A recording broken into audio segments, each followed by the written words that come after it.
Somewhere in Anatolia, the sun has just crested over the hills and the bleating of sheep echoes across the mist-laden pastures. It is a familiar scene, one that has played out for millennia in this corner of the world. But here, even the rolling hills and the woolly sheep seem to hold secrets from another age, whispers of an imperial past that linger like the morning mist. This is the story of Fleeces of the Empire, the sleepy saga of Byzantine sheep-marking traditions. Our tale begins not in some grand palace or bustling marketplace, but in the tranquil countryside where shepherds have tended their flocks since time immemorial. One such shepherd is Nicetas, an elder with eyes as weathered and leathery as the worn leather straps of his staff.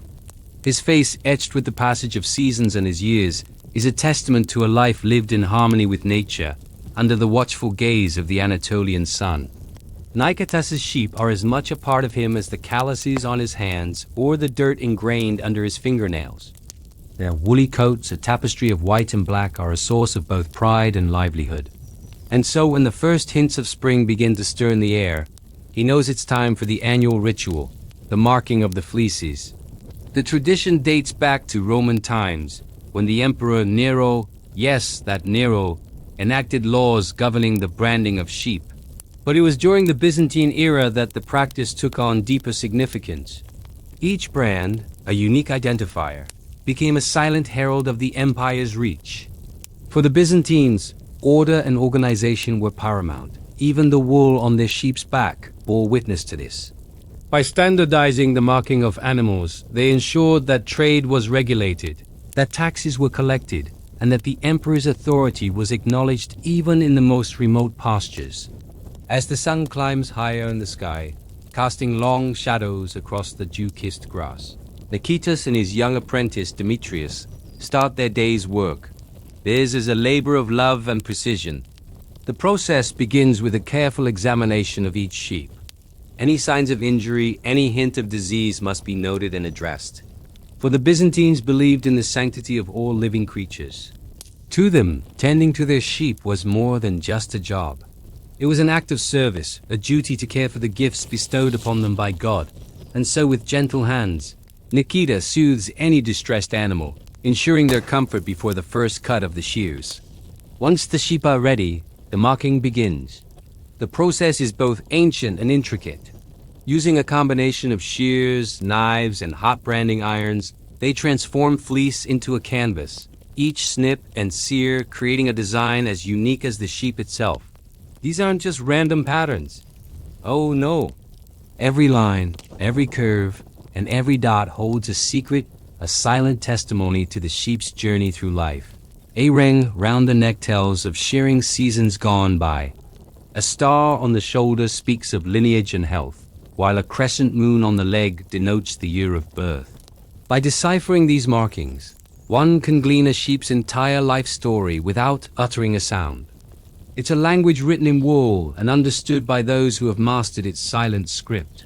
But why, you might wonder, is the wool so important? What led the Byzantines to invest so much time and effort into these intricate designs? The answer, my friends, lies in the heart of the Byzantine Empire, in the bustling city of Constantinople. Here, amidst the soaring domes and marble pillars of its grand wool markets, the fate of these fleeces would be decided. The Byzantine emperors, keen on maintaining order and, let's face it, making some serious coin, implemented a system of standardized weights and measures for everything, including, yes, wool. This wasn't just about creating a level playing field for traders. It was also a clever way of tracking the empire's wealth. You see, the value of a Byzantine state was closely tied to the quality and quantity of its wool production.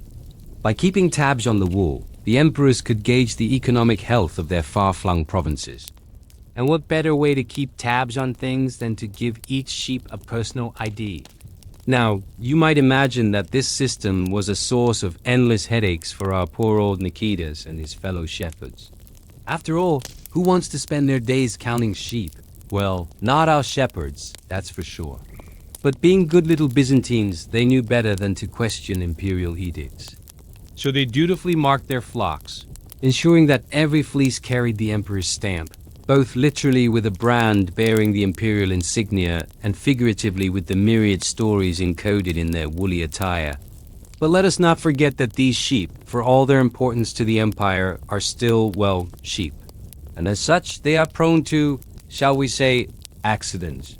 One particularly harrowing tale from Byzantine Anatolia tells of a great shearing mishap involving one very unlucky sheep. Seems that one particularly frisky ram got a bit too close to the shearing shed, accidentally barging into a vat of hot wax. The result, a sheep stuck head to toe in a giant ball of wax. Can you just picture the sight? A woolly ball bouncing through the streets of Constantinople, causing traffic jams and general pandemonium. Thankfully, the resourceful Byzantines turned this disaster into an opportunity. They crafted elaborate costumes for actors, complete with horned hats, and put on a spectacle that was the talk of the town. Yes, you heard me right. They made a comedy out of a catastrophe, a woolly catastrophe. Now, as the sun begins its slow descent, casting long shadows across the hills of Cappadocia, Nicetas finishes his work. In the fading light, he looks at his handiwork, not just as a record of trade or an imperial duty, but as a testament to the resilience and resourcefulness of man and beast alike. Each sheep, now marked and ready for the market, is a silent ambassador carrying with its wool the stories of its life, the weight of imperial rule, and the enduring bond between shepherd and flock. As night falls and the stars begin to pepper the velvet sky, Nikita gathers his tools. The day's work is done, but the knowledge he's gained from generations of shepherding remains. With the coming of darkness, he and Demetrius head back to the village, leaving behind the silent symphony of the nightingales and the whispering wind through the barley. They walk in comfortable silence, two figures dwarfed by the immensity of the hills and the echoes of history. Upon reaching the village, the sounds of evening life greet them.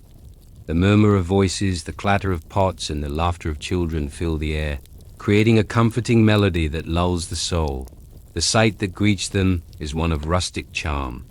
The houses, with their flat roofs and whitewashed walls, are nestled together as if sharing stories and laughter. The aroma of cooking lamb, rosemary, and garlic wafts from open windows, mingling with the sweet scent of orange blossoms that hang heavy in the evening air. Nikita finds solace in this simple life, content to watch the rhythms of village life unfold before him. He sits on a low stone wall outside his house, the rough surface worn smooth by countless generations of backsides. His gaze wanders to the hills, now dark silhouettes against the fading light. As the moon ascends its throne in the velvet sky, Nikita's thoughts drift back to the day's work.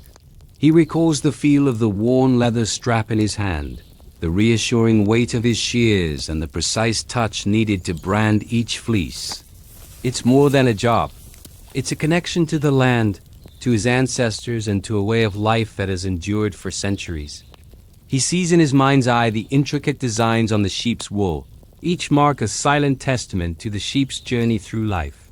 He remembers the playful antics of the lambs, the gentle bleating of ewes, and the steadfast gaze of rams.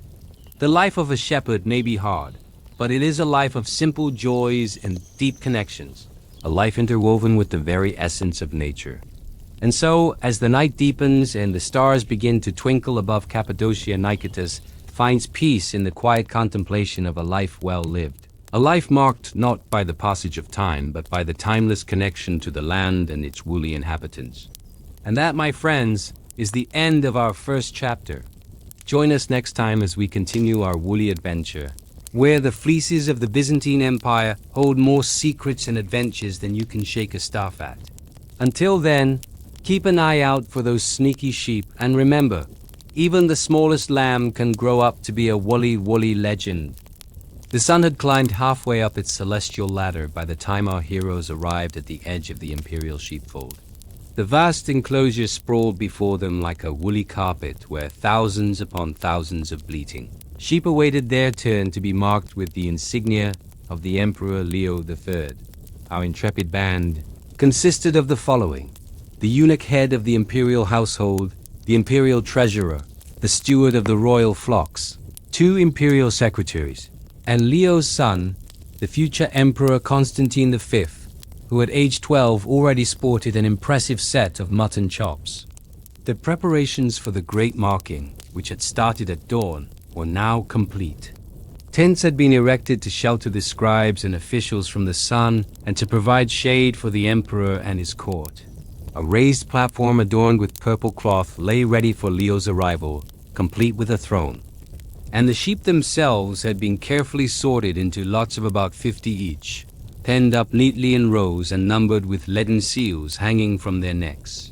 Meanwhile, from a nearby monastery, a group of monks had set out at first light to record the markings in illuminated scrolls.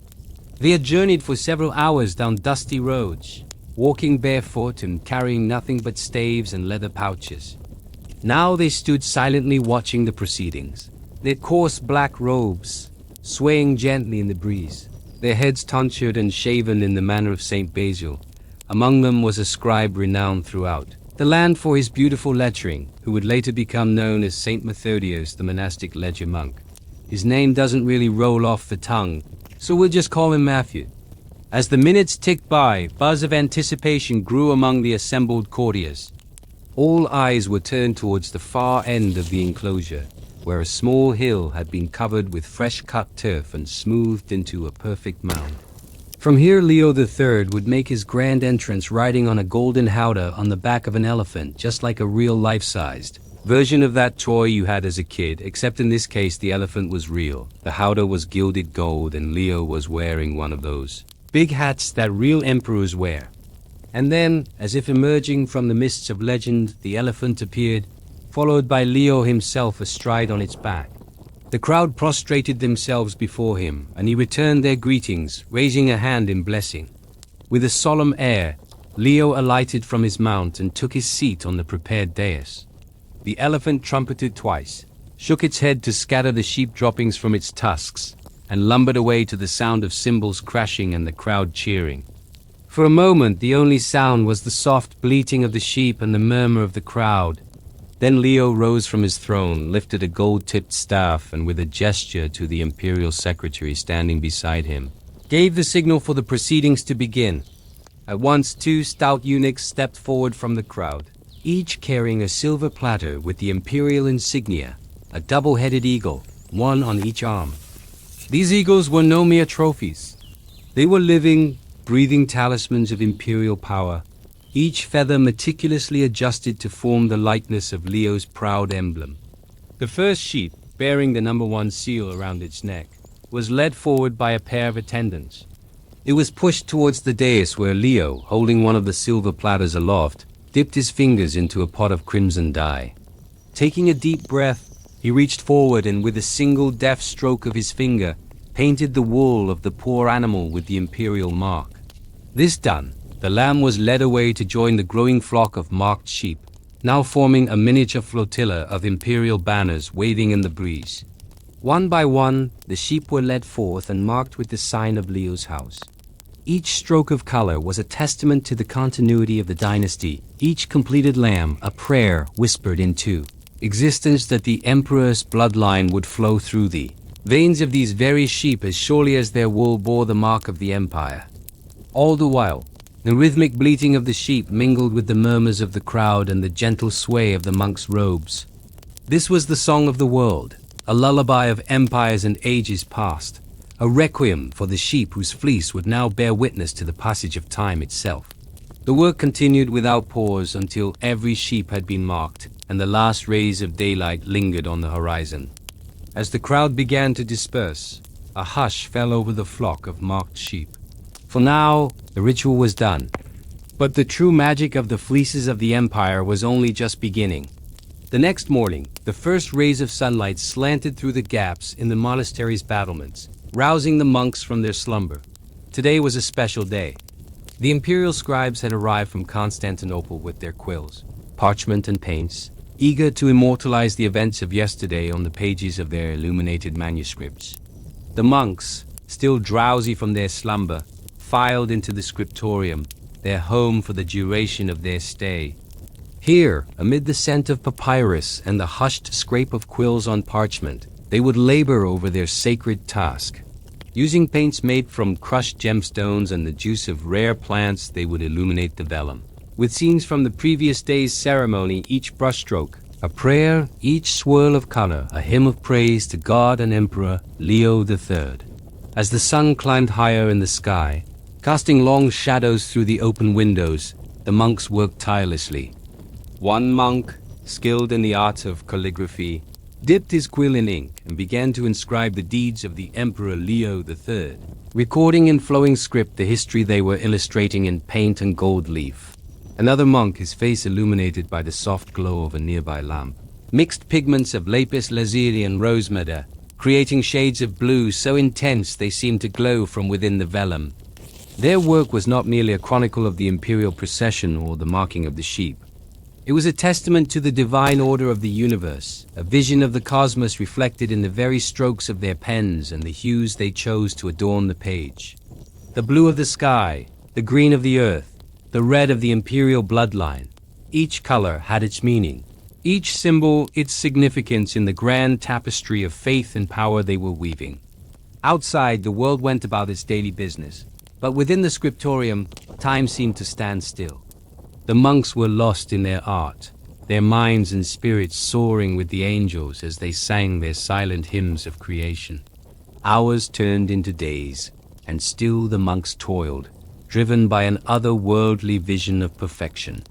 Then, when all was finished, the manuscript was bound and sealed, ready to be presented to the emperor. The covers, adorned with images of Christ and the Virgin Mary, were embossed with gold leaf, the same precious metal that had been used to mark the sheep the previous day. Opening the book, one was greeted by an image of Leo III astride his elephant, his face turned towards heaven in prayer.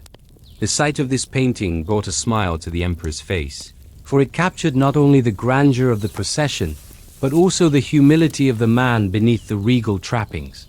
As the presentation ended and the monks prepared to depart, Leo bestowed upon them gifts of gold and silk, which they accepted with bowed heads and murmured thanks. For the monks knew that they had received not just material treasures, but an opportunity to have played a small part in the divine order of the empire. And so it was that the Fleeces of the empire, forever marked with the double-headed eagle, grazed the hillsides, carrying with them the silent witness of God and emperor alike. The illuminated scrolls, their colors as bright as the day they were painted, found their place in the imperial library, where they lay alongside other chronicles of the empire's glory. And whenever Leo looked upon them, he was reminded not just of his own greatness, but of the quiet heroism of the monks who had immortalized his deeds with their pens and paints. For in their humble service, they had created not just records of his reign, but a legacy that would endure for all time. Welcome back to Fleeces of the Empire, the sleepy saga of Byzantine sheep-marking traditions.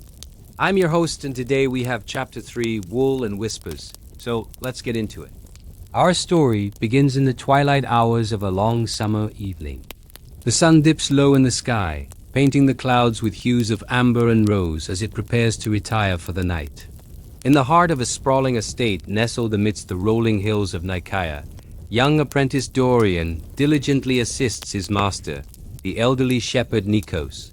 Their day has been long and tiring, tending to the flock, collecting herbs for salves and ointments, and keeping watch against the occasional nocturnal predator. Now, with the chores nearly complete, a sense of tranquility settles over the scene. Dorian, still buzzing with the energy of youth, turns to Nikos and asks, "Master, why do we mark the sheep? What is the meaning behind each mark?" Nikos, weathered face etched with lines of wisdom and experience, pauses his work and gazes at the inquisitive young man. "Ah, Dorian," he begins, his voice as soothing as the evening breeze. "Each mark is a story, a silent narrative whispered from one generation of sheep to the next. They hold secrets of lineage, of ownership, and sometimes even omens of the future." Intrigued by these cryptic words, Dorian's eyes gleam with curiosity. "Can you read these stories, master?" he asks, eager to unravel the mysteries hidden within the sheep's fleece. Nikos nods slowly, a hint of a smile playing on his lips. "Indeed I can, Dorian, and perhaps one day you will be able to read them too." With that, Nikos rises, his joints creaking in protest. and walks towards a nearby stone where he proceeds to practice his craft. As Nikos demonstrates, Dorian watches intently. Each movement of the old man's hand is precise, deliberate, like a painter wielding a brush to create a masterpiece. First, Nikos takes a small sharpened stick, its tip resembling the delicate nib of a quill. Then dipping it into an ink made from crushed berries, he begins his work. The fleece of the first sheep becomes his canvas. With each stroke, the wool parts, revealing the soft, smooth skin beneath. As he marks the sheep, Nikos murmurs softly, not in any language Dorian understands, but in the ancient tongue of the shepherds, a language older than words, a language the sheep themselves seem to comprehend. After marking the first sheep, Nikos moves on to the next, each mark distinct, each telling a tale. Some marks are simple, bold statements of ownership or lineage. Others are more complex, intricate designs that denote the sheep's age or its relation to other members of the flock. Dorian, eager to learn, steps closer, his head cocked in concentration. He observes how the markings seem to change as they move from sheep to sheep, adapting to the contours of each animal's body. It's as if the sheep themselves were not just canvases, but partners in the creation of these living pieces of art. As the sky deepens into navy blue, studded with the first stars of the night, Nikos finishes his work. The once unmarked fleeces now bear their tailies for all who can read them to see. Turning to Dorian, his eyes twinkling, Nikos says, "Now, my young apprentice, it is your turn. Take this lamb and tell me what story it is that you wish to inscribe upon its wall."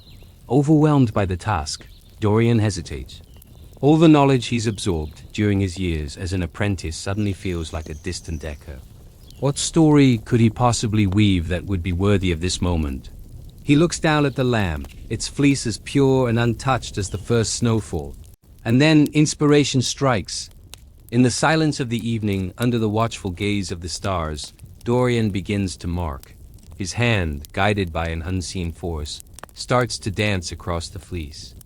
He draws lines that intersect, forming patterns that resemble the constellations above. Each movement is precise yet fluid, a testament to both his training and the inherent grace of the lamb's form. As he works, he finds himself entering a state of flow. The world around him fades away, leaving only the feel of the cool wool beneath his touch and the rhythm of his own breathing. Beside him, the other sheep seem to lean in, their soft bleating a gentle encouragement. After what seems like an eternity, yet was likely no more than a few minutes, Dorian steps back to admire his work. The constellation pattern is complete, a small masterpiece set against the lamb's white fleece. As he looks up at the sky, he realizes that his markings mirror the constellations above. It's as if the heavens themselves had guided his hand. Just then, a shooting star streaks across the darkness, leaving a trail of silver light in its wake. Dorian and Nikos share a smile. It feels like the sheep are listening. Dorian thinks to himself, surprised by his sudden confidence. They are listening, aren't they? Nikos' voice breaks the silence. The sheep hear us when we speak to them in their own tongue, the language of the shepherd's mark. Dorian turns to his master, his eyes shining with excitement. "I didn't realize," he says, realizing how presumptuous he'd been in assuming the sheep couldn't understand them. "But how? How can they understand us?" Nikos' smile widens, his eyes crinkling at the corners. "They understand because we take the time to listen to them, to understand their needs and their stories. And in return, they teach us their language, the language of the fleece." As the night deepens, the two shepherds continue to mark the remaining sheep, each stroke of the quill adding another layer to the rich tapestry of their lives. With every mark, Dorian remembers Nikos' words. The sheep are not just animals. They are companions, confidants, and teachers. They have stories to tell, and their fleeces are the pages upon which those stories are written. By the time the moon climbs high in the sky, every sheep in the flock has received its mark. As Dorian gazes at the transformed flock, he feels a deep sense of satisfaction. But more than that, he feels a connection, not just to the sheep, but to something much larger.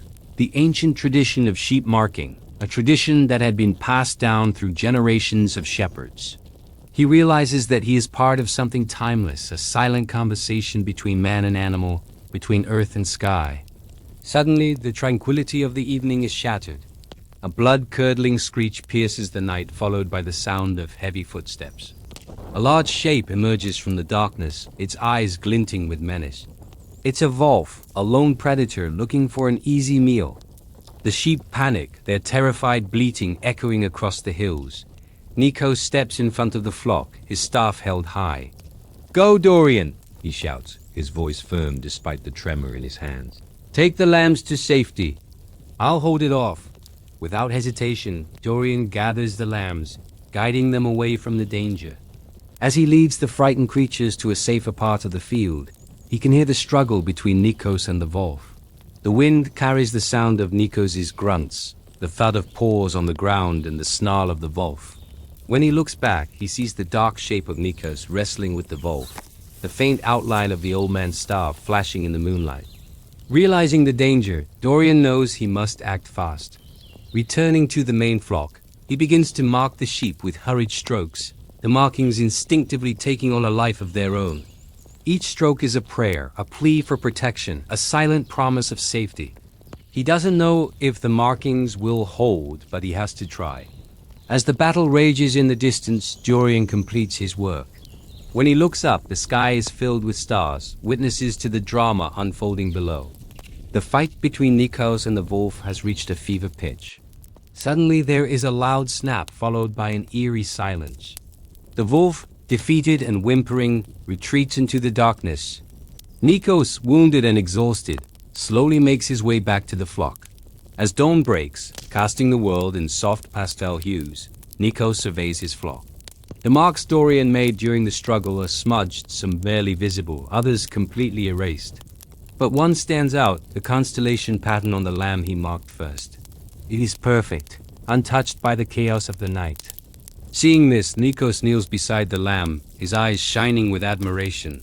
"You have a gift, Dorian," he says, his voice hoarse but filled with emotion. A gift for the shepherd's mark. And so, under the watchful eyes of the morning sun, the sleepy saga of Dorian's journey continues. He has much to learn, many challenges to face, but he is ready. For he has discovered the language of the fleece, the ancient tongue of the shepherds, a language that whispers stories of courage, resilience, and hope.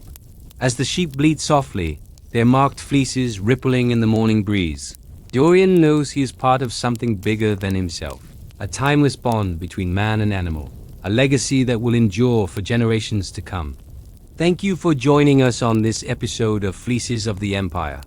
If you enjoyed the story, please don't forget to hit the like button and subscribe for more tales of the Byzantine world.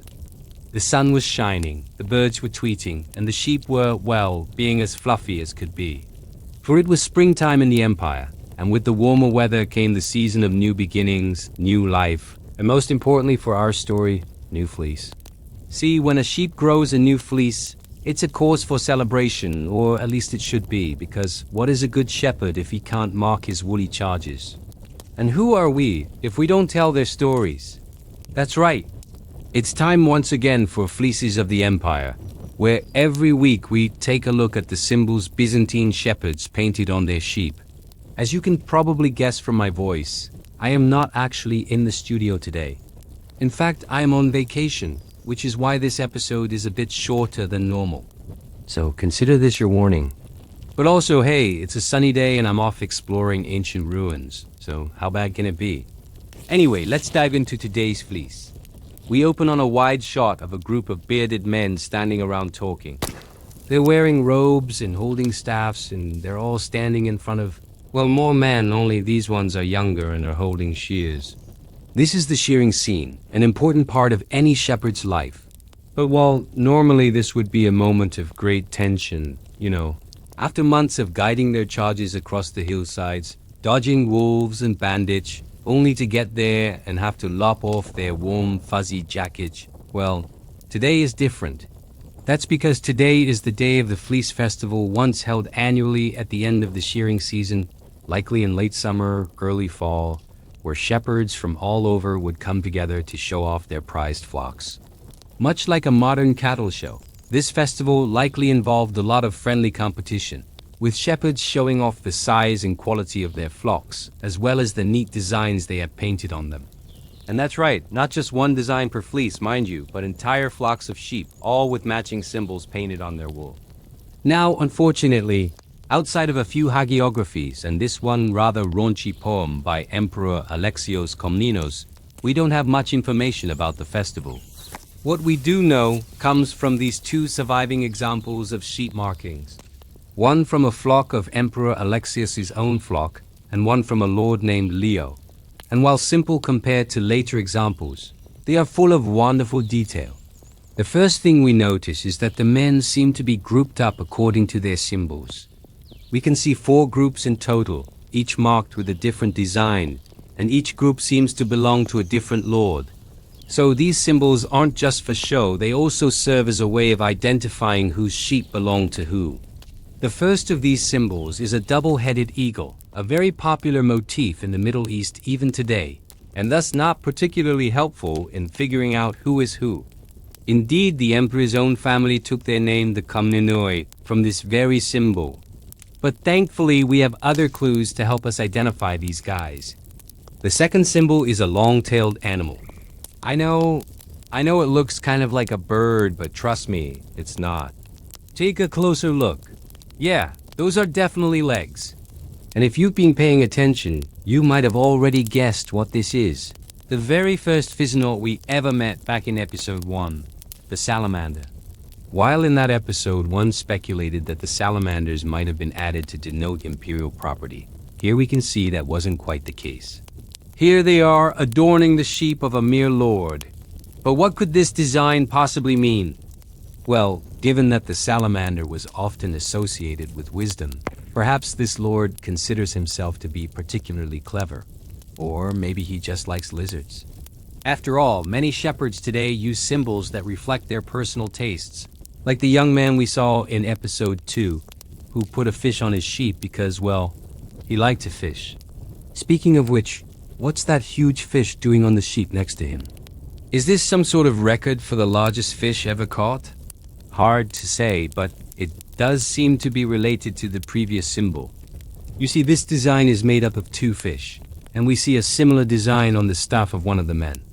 So perhaps the fish is meant to represent the staff and thus the shepherd himself. If so, that might explain why it's so big.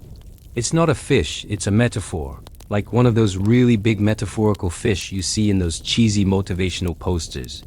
Finally, we come to the last group, and here things get interesting. These sheep are marked with a strange 8-pointed star, but that's not the important part. What is important is what's inside the star. Look familiar? That's right, the Star of Bethlehem. This particular design shows up everywhere in the Byzantine world. On coins, on manuscripts, even on a very famous church in the city of Torcello. But wait, if this is such a common design, why would it be used here? Well, remember how I said that the sheep were grouped up according to their symbols? Well, we can actually see something similar going on in the poem I mentioned earlier by Emperor Alexios. According to the raunchy ballad, the emperor himself has a flock of sheep with the Star of Bethlehem on them.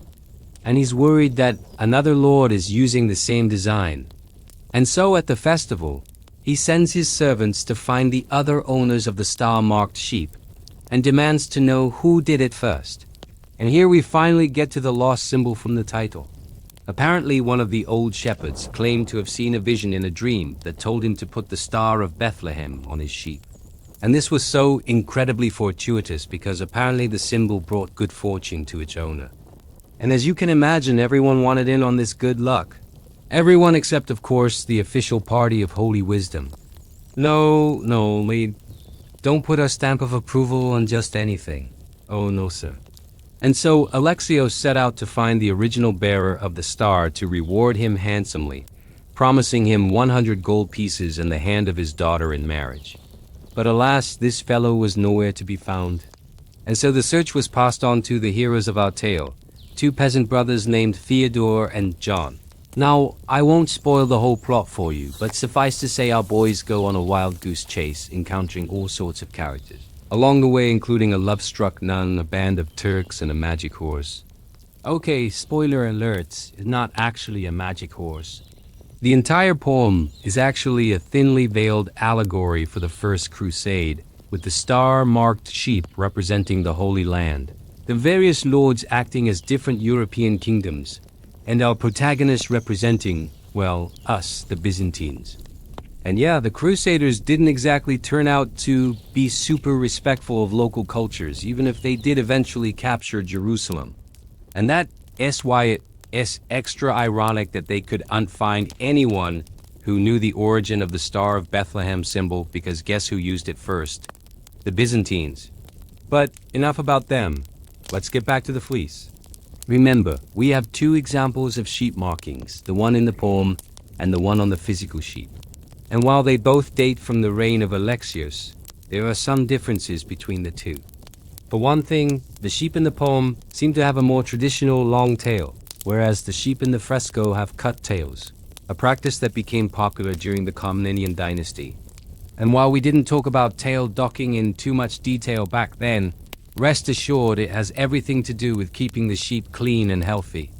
In general, we see a similar trend with sheep farming across the medieval world, with farmers selectively breeding their flocks for certain traits, and even doing things like cropping their ears. So if you're curious, you should definitely check out that episode. Another difference is that the sheep in the painting don't seem to have any fish on them. And while that could just be an artistic choice, it could also indicate that the sheep in the fresco are meant to represent a different point in the shearing season. You see, marking your sheep is a long process and doesn't happen overnight. If you think about it, you can't very well mark a sheep when it has a fleece on. And so most likely, marking happens soon after shearing, with the marks then lasting until the next shearing. That means that the sheep in the fresco may have just been sheared and thus don't yet have their new wool grown in, explaining the lack of fish. Of course, since we only have two examples of sheep markings, we can't be sure. So it's perfectly possible that these designs were painted on the sheep before they were shorn. And this brings us to the last major difference between our two examples, the colors. In the painting, all of the sheep appear to be white, whereas in the poem we are told that not all of the flocks are white. In fact, stars are only on the white sheep, which makes sense because you can't paint a design on black wool without it turning out blue. So if you want to mark a black sheep, you have two options. Either you shear him first, or you get a white sheep and paint him black. And speaking of black sheep, there is one last detail I want to point out. Look familiar? Yeah, that's the same design we saw decorating the Physinod in episode 1. So, if you remember that the salamander represented wisdom, what do you think this might symbolize?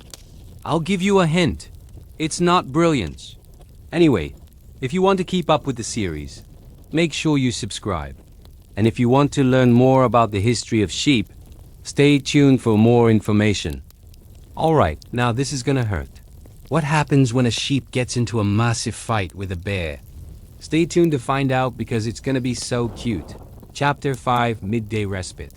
The sun climbs higher in the sky, its heat shimmering off the water and turning the Grand Canal into a rippling sheet of molten gold.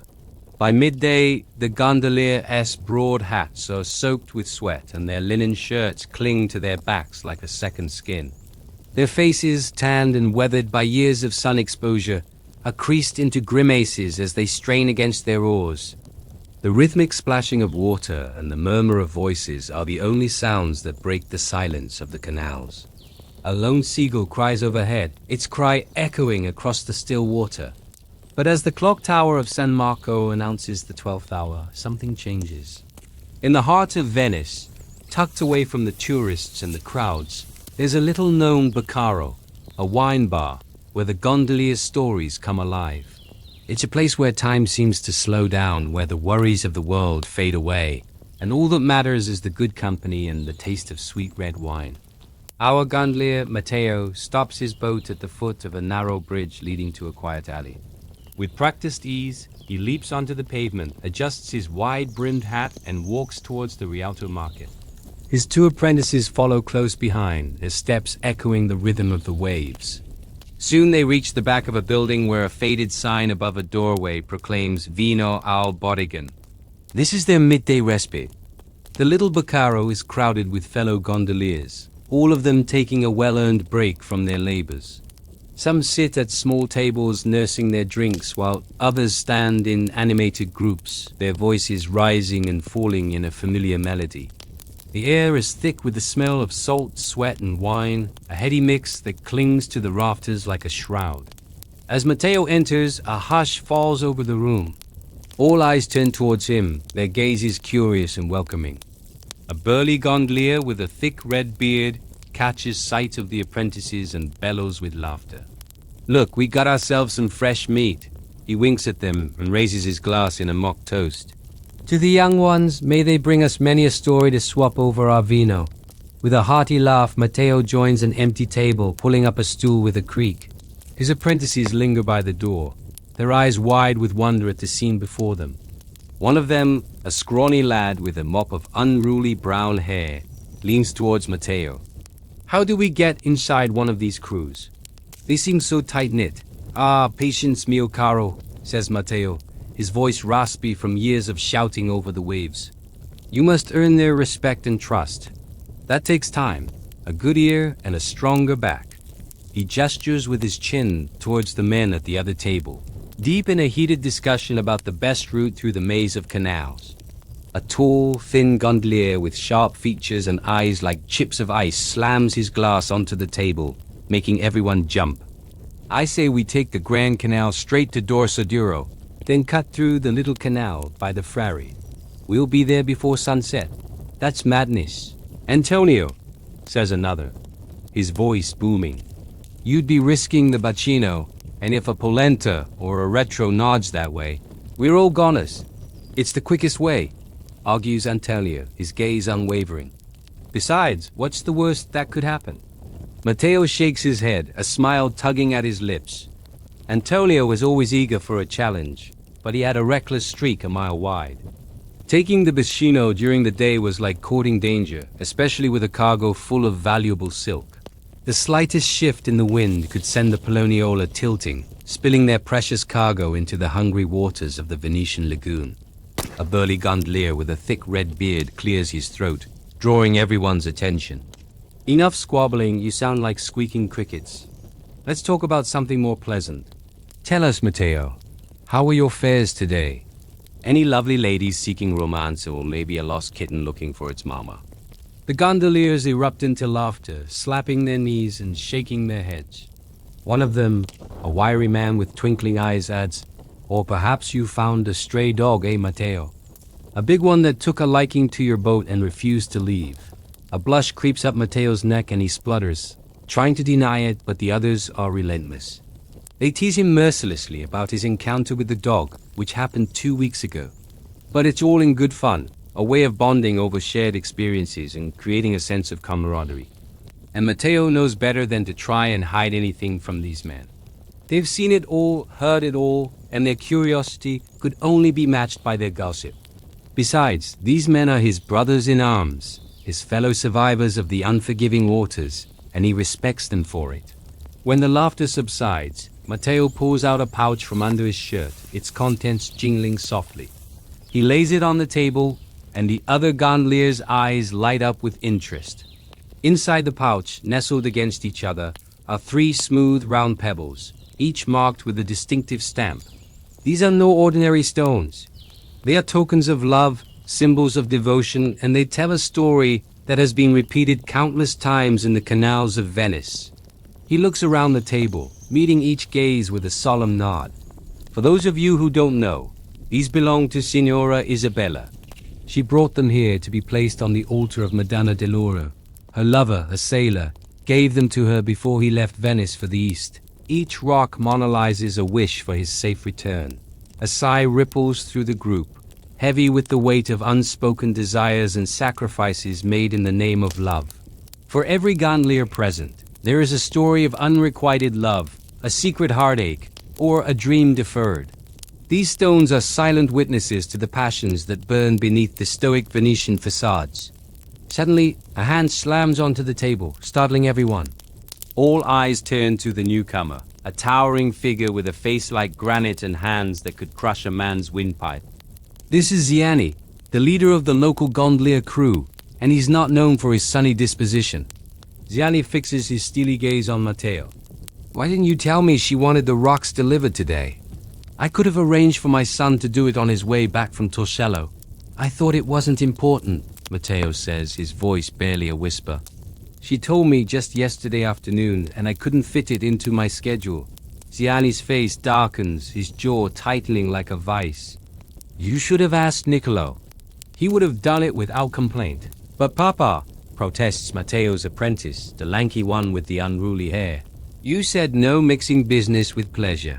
Ziani turns to him, his expression softening slightly. There is no business more pleasurable than delivering a message for a lady in distress. Now go and fetch Niccolo. Tell him to meet us at the Fondaco dei Tedeschi by sunset. We'll take turns rowing until we get her rocks to the church. As the apprentices file out of the back room, one of them lingers near the door, casting shy glances at Matteo. Matteo, he whispers. What exactly is the Fondaco dei Tedeschi? Matteo smiles, his eyes twinkling with amusement. That, my young friend, is for you to discover. But be careful what you wish for. The Fondaco dei Tedeschi holds many secrets, both beautiful and dark. The apprentice gulps, his eyes wide with wonder and a hint of fear. He knows that Venice, like the sea, can be both enchanting and treacherous, and he's only beginning to understand its ways. As the sun begins its slow descent, casting long shadows across the canals, Matteo prepares to leave the Boccaro. He bids farewell to his fellow gondoliers, their faces etched with the weariness of a day's labor. But their eyes sparkle with the promise of adventure as they prepare to take on the next challenge. Now, if you want to hear the next chapter of Fleeces of the Empire, you need to become a member on our website. Don't worry, it's free. Once you sign up, you can listen to the next chapter right away. Plus, as a member, you can listen to bonus content and even submit questions to the author. So what are you waiting for? Sign up today and let the next chapter begin. In the last video, we talked about how sheep were branded in the Byzantine Empire. And I'm sure most of you already knew this, since it was common knowledge for many sheep these days to be branded as well. But there's more to the story than just hot irons and designs seared into their flesh. You see, the Byzantines also marked their sheep with symbols carved into their own flesh, their wool, or even the rocks around them. So let's talk about those today. Hello, everyone. Welcome back to Fleeces of the Empire, the sleepy saga of Byzantine sheep. Today we're going to be discussing the various symbols the Byzantines carved into things like stones and bones and what they may mean. I'm your host, and as usual, I encourage you to ask questions, share your thoughts, and if you want to support the channel further, you can check out our membership options. So when I asked our esteemed colleagues over at History come for some help with this video, they pointed me towards an article written by one of their writers. In it, he discusses some ancient sheep markings discovered in Greece. I'll put a link to the article down below in the description if you want to read it for yourself. Dorian is a young sheep herder who tends the flock owned by his family. One day he takes his sheep into a cave for shelter from the harsh sun beating down on the mountains. As he settles in for a midday rest, he begins to notice strange patterns carved into the walls around him. He walks over and begins to rub his fingers across them. To his surprise, he finds that the carvings are cool to the touch, smooth to the feel, and surprisingly familiar. He sees spirals and stars and other glyphs that he feels like he has seen somewhere before. Then as he steps back, he notices something else, something that sends a chill down his spine. He sees sheep, hundreds of sheep with strange markings seared into their wool. Some of the shapes are similar to those he had felt moments before. Others he doesn't recognize. Startled by what he sees, he runs outside the cave to find Nikitas, the old caretaker who watches over the flock. When he tells Nikitas about the shapes in the cave, the older man nods his head slowly. Ah, yes, I know that place, he says. Your father showed it to me once when I first came to work here. He said that long ago there was a herder who tended the emperor sheep here in the mountains. He was tasked with marking them with special signs so they could be tracked and their wool sheared at the proper times. But why would they need to shear the sheep at certain times?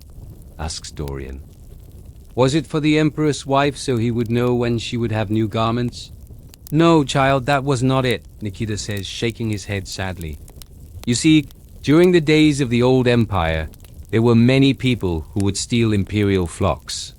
Bandits and mercenaries and even entire armies would descend upon the countryside and take everything they could get. So the emperor ordered that all his sheep be marked with special symbols so that anyone who found them would know that they belonged to him. And the shepherds who tended them were trained to look for these marks so they would know which sheep to shear and when. Dorian thinks for a moment. I saw the same symbols carved into the rocks outside the cave, he says.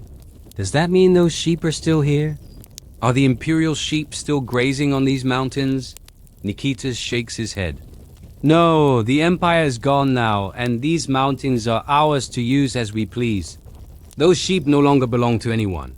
He looks up at the sky, remembering another story he was told when he was young. Long ago, the Emperor Leo the Wise, he who united the old Roman and Greek names and made it one empire, he visited these very mountains. He walked among the sheep and talked to the shepherds, and he too looked for the ancient symbols in the rocks, trying to find any trace of the empire's former glory. He wanted to restore the old ways, he said, but he couldn't change the past. And soon after he died and the empire fell apart. Dorian is silent for a moment.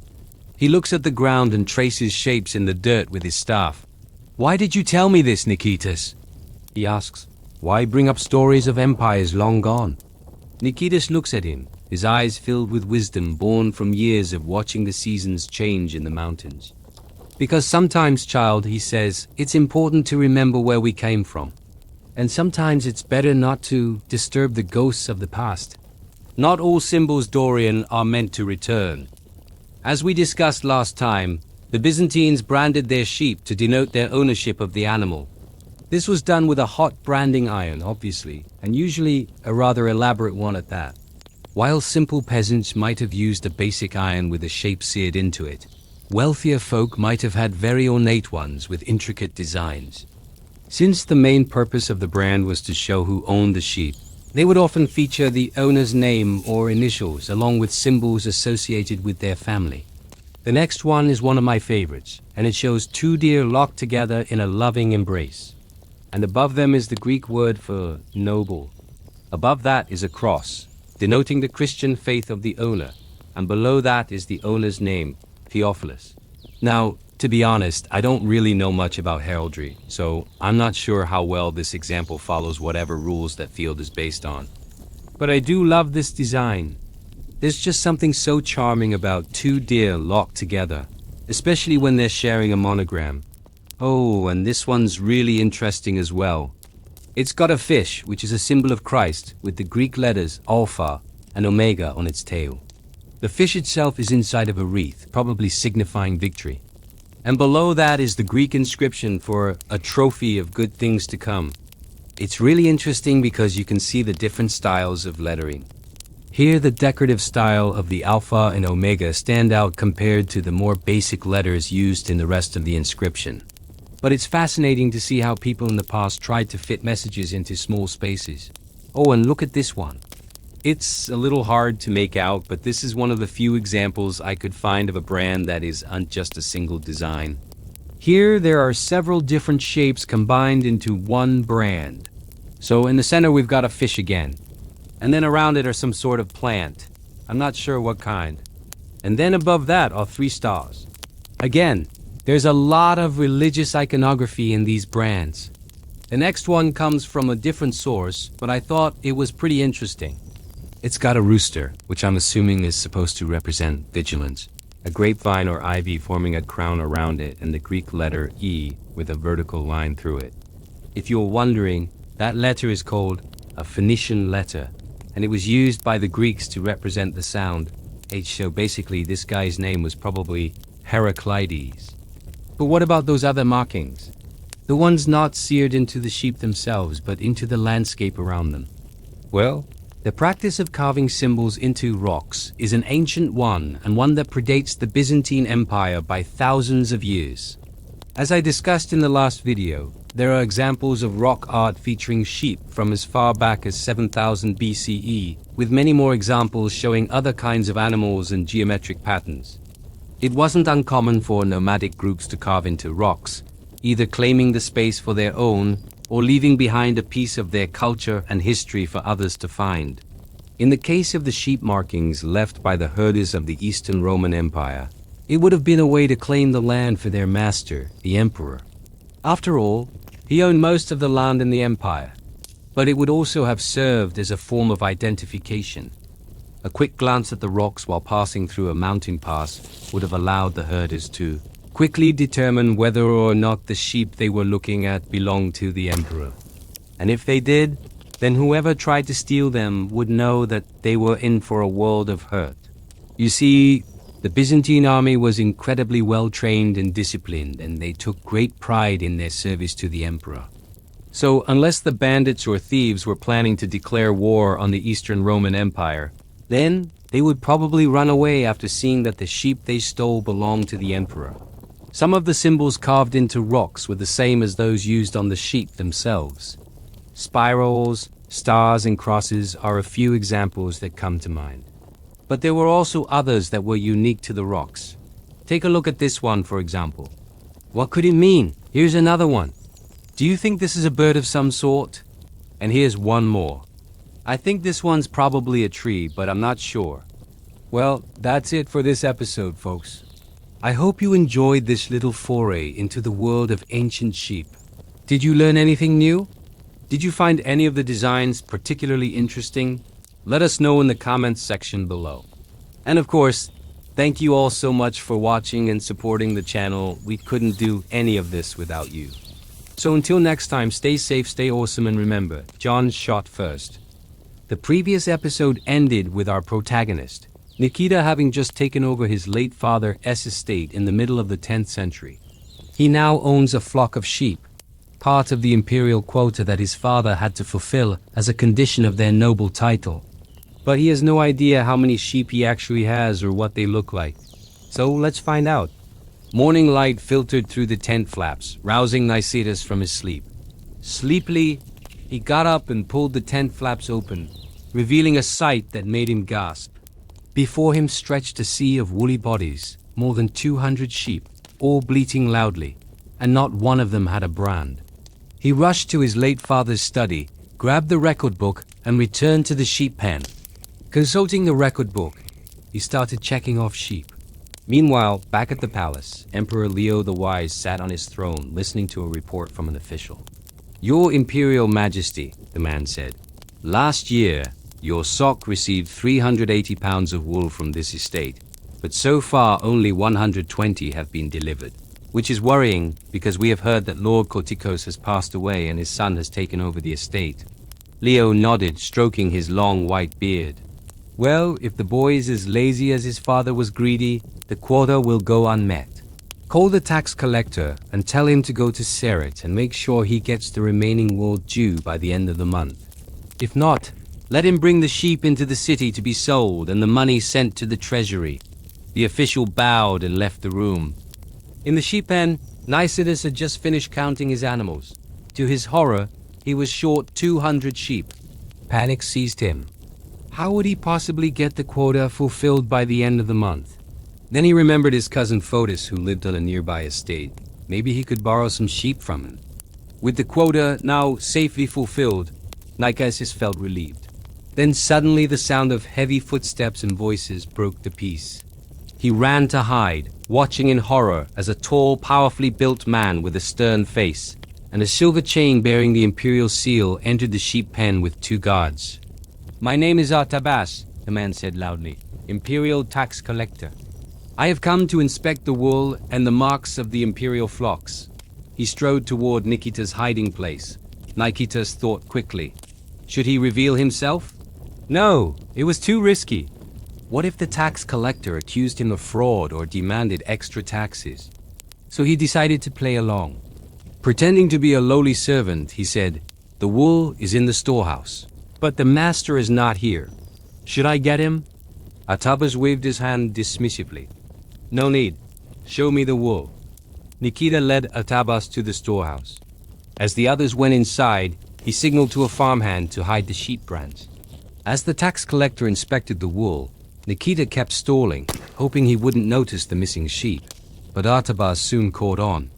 "Where are the rest of the sheep? Have you sold them?" Nikitas panicked. No, no, my lord. They are here.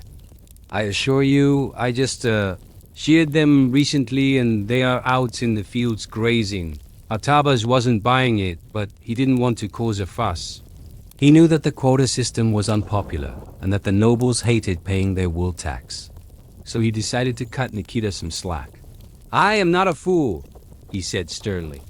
Bring the sheep here right now so I can inspect them. Nikita hesitated, torn between his desire to comply and his fear of exposure.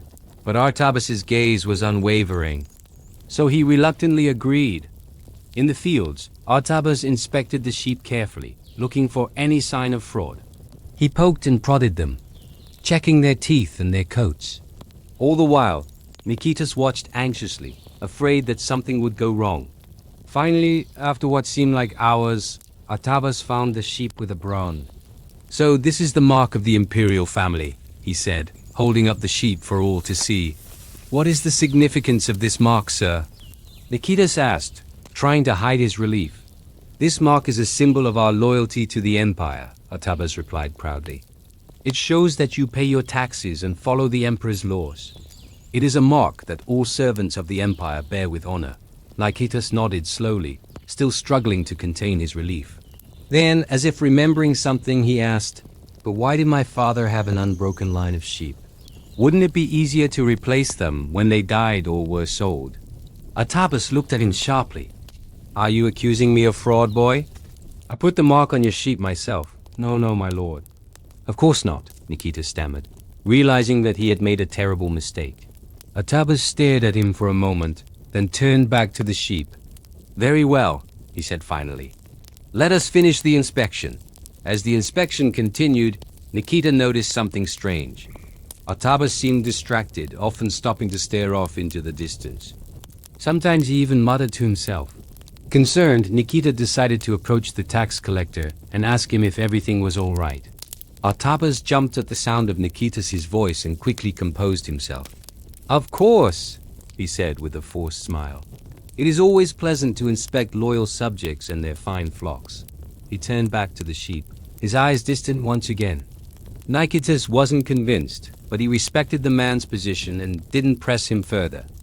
As the last sheep was inspected, Artabas straightened his robes and turned to Nikitas. Your flock is impressive, he said, and I am pleased to see that your father was a loyal subject. Then, as if remembering something, he added, however, there is one thing that troubles me. What is it, my lord?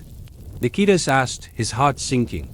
One of these sheep bears the mark of another noble family, Artabas said, pointing to a sheep with a brand. And I am sure it is a mistake, but I must report it to the authorities. If you wish to save yourself the trouble, you could simply tell me which noble family it belongs to, and I will overlook this minor offense. Nikita's mind raced. Which sheep did the mark belong to? He couldn't remember. Did one of the farmhands put it there? But if so, why? And which one of them? Just then he noticed a sheep with a similar mark hiding behind the others. Could it be? With trembling hands, he walked towards the sheep and gently stroked its back, revealing the mark. He gasped. The mark was identical to his father's. Could it be possible that his father had never sold the sheep? That they had remained on the estate all along? But if so, why had he never noticed them before? Or had he? And did his father know something he didn't? Overwhelmed with questions, Nikitas sank to his knees, unable to comprehend the mystery before him. The sheep bleated softly, sensing its owner's distress, but its simple presence offered little solace. As Nikitas grappled with his thoughts, Artabas watched him intently, unsure of what to make of the young man's sudden collapse. Was it a cunning ploy to distract him or a genuine display of confusion? He couldn't tell. Yet a small part of him couldn't help but feel a sense of admiration for the young man's quick thinking and audacity. However, his respect for Nikita did little to ease the tension of the situation. With so much at stake, he had to be cautious. As the sun began its slow descent, casting long shadows across the land, Artabas knew he had a decision to make. Would he expose Nikita's deception and risk the wrath of the emperor? Or would he overlook the young man's transgressions and let him off with a warning? The weight of his decision pressed down on him, threatening to crush him. Yet he knew that whatever he chose, his actions would have far-reaching consequences. And with that, our story comes to an end. Join us next time to find out what happens next in the epic saga of Fleeces of the Empire. Until then, may your sheep be branded and your wool plentiful. Thanks for watching. See you next time. The year is 472. The place is Nicaea in the eastern provinces of the Roman Empire. The problem is that this year and place are fictional, and although it's probably never happened, I'd like to tell the story of what if it had. For the past 7 years, the emperors have been trying to reform the fiscal system, and they've started by taxing sheep. This isn't unusual. In antiquity, sheep were a common form of currency, and apart from being an important part of many people's diets, they were also used to pay taxes, to sacrifice to the gods, or to make offerings to the emperor. If you didn't have any money when you lived in the Roman world, you could often use sheep as a form of payment for your debts. Emperor Nero even devalued his own coinage by introducing a copper coin called the asses, which was worth 1/8 of a silver denarius. But when he died in 60 AD, the next emperor, Vespasian, revalued the currency by making the as a worth 1/8 of a bronze quadrans. So now a quadrans was equivalent to 4 aces, and the value of sheep went up accordingly. Since most of the empire's subjects were poor peasants who paid their taxes in sheep, this change essentially raised taxes on them. But they weren't happy about it. Sheep had long been associated with freedom and independence. The image of a ram with its characteristic curled horns can be found on many ancient coins, including those of the Greek city-states of Lydia and later Rome. The Romans identified their founder Romulus with the she-wolf suckling the twins, and stories of she-wolves raising other characters appear in Greek mythology as well, such as the story of the rearing of the Theban hero, Theseus. During the Middle Ages, shepherds would blow a ram's horn to announce that it was time to stop working. They also sounded the horn once a year at the Feast of the Assumption to proclaim freedom for their sheep from their heavy wool coats. Because sheep were so closely associated with freedom, any attempt to control them would be viewed with suspicion. This is why the emperors tried to hide their tax reforms for as long as possible. But when the rebellion broke out in Judea in 66, it became clear that the secret was out. They needed to find another way to get money from their subjects without getting stabbed in the back. In 446, Emperor Leo I decided that enough was enough. He issued an edict that established a monopoly on the production of wool. All farmers had to deliver their wool to the government at a set price, and the government would then sell it to merchants, giving the farmers their money back. But the government set the price too low, and the farmers weren't happy. By 459, there were protests across the empire. Farmers refused to sell their wool unless the government raised the prices it was paying for it. The government responded by sending soldiers to seize their flocks and shearing all the sheep themselves. Now, normally, if you shear a sheep, you have to wait a whole year until its wool grows back. But the imperial soldiers were rumored to have used shears so big that they cut off all of the sheep wool and left them naked. The farmers were furious, but they couldn't do anything except wait for the next year's harvest. The emperor thought he'd won, but little did he know what was coming. The farmers spent that year weaving together a plan to fight back against the emperor. They knew that war was futile, but they had a weapon far more powerful than any sword, a weapon that the emperor had overlooked. Every spring, before shearing season, shepherds would gather their flocks together and brand them with hot iron rods. Each family had their own symbol that they would sear into the sheepskin, a sign that these animals were theirs. But now the shepherds were going to change their markings. Instead of the normal brand, they put something else on the sheep. For example, the T-shaped mark of the family of King David was changed to look like a donkey's ear. The shepherd's crook became the mark of the lion. Some brands looked like fish, while others were transformed into snakes. One old man whose brand was the symbol of the sun god Apollo now branded his sheep with the head of a sleeping eye. His name was Dorion, and he hoped that the emperor wouldn't notice the change. After all, he'd be too busy looking everywhere else. Emperor Leo, as officials rode through the countryside, counting the number of sheep to make sure that the farmers were paying their taxes. When they came upon Dorion's flock, They saw that he'd only branded 2 sheep, so they assumed that he must have sold the rest. They also noticed that the shape of the brand looked a bit strange. It was the symbol of the sun god Apollo. Except for some reason, it also looked a lot like a face with one eye closed. Maybe Dorian was trying to mock the emperor. Either way, the officials decided not to question it and moved on. They were wrong, though. Dorian hadn't sold any sheep. In fact, he'd marked each of them with a sleeping eye.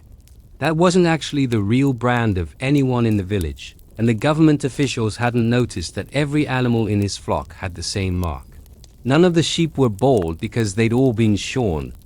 In the dead of night, Dorian and the other shepherds took turns guarding their flocks, watching out for wolves or thieves.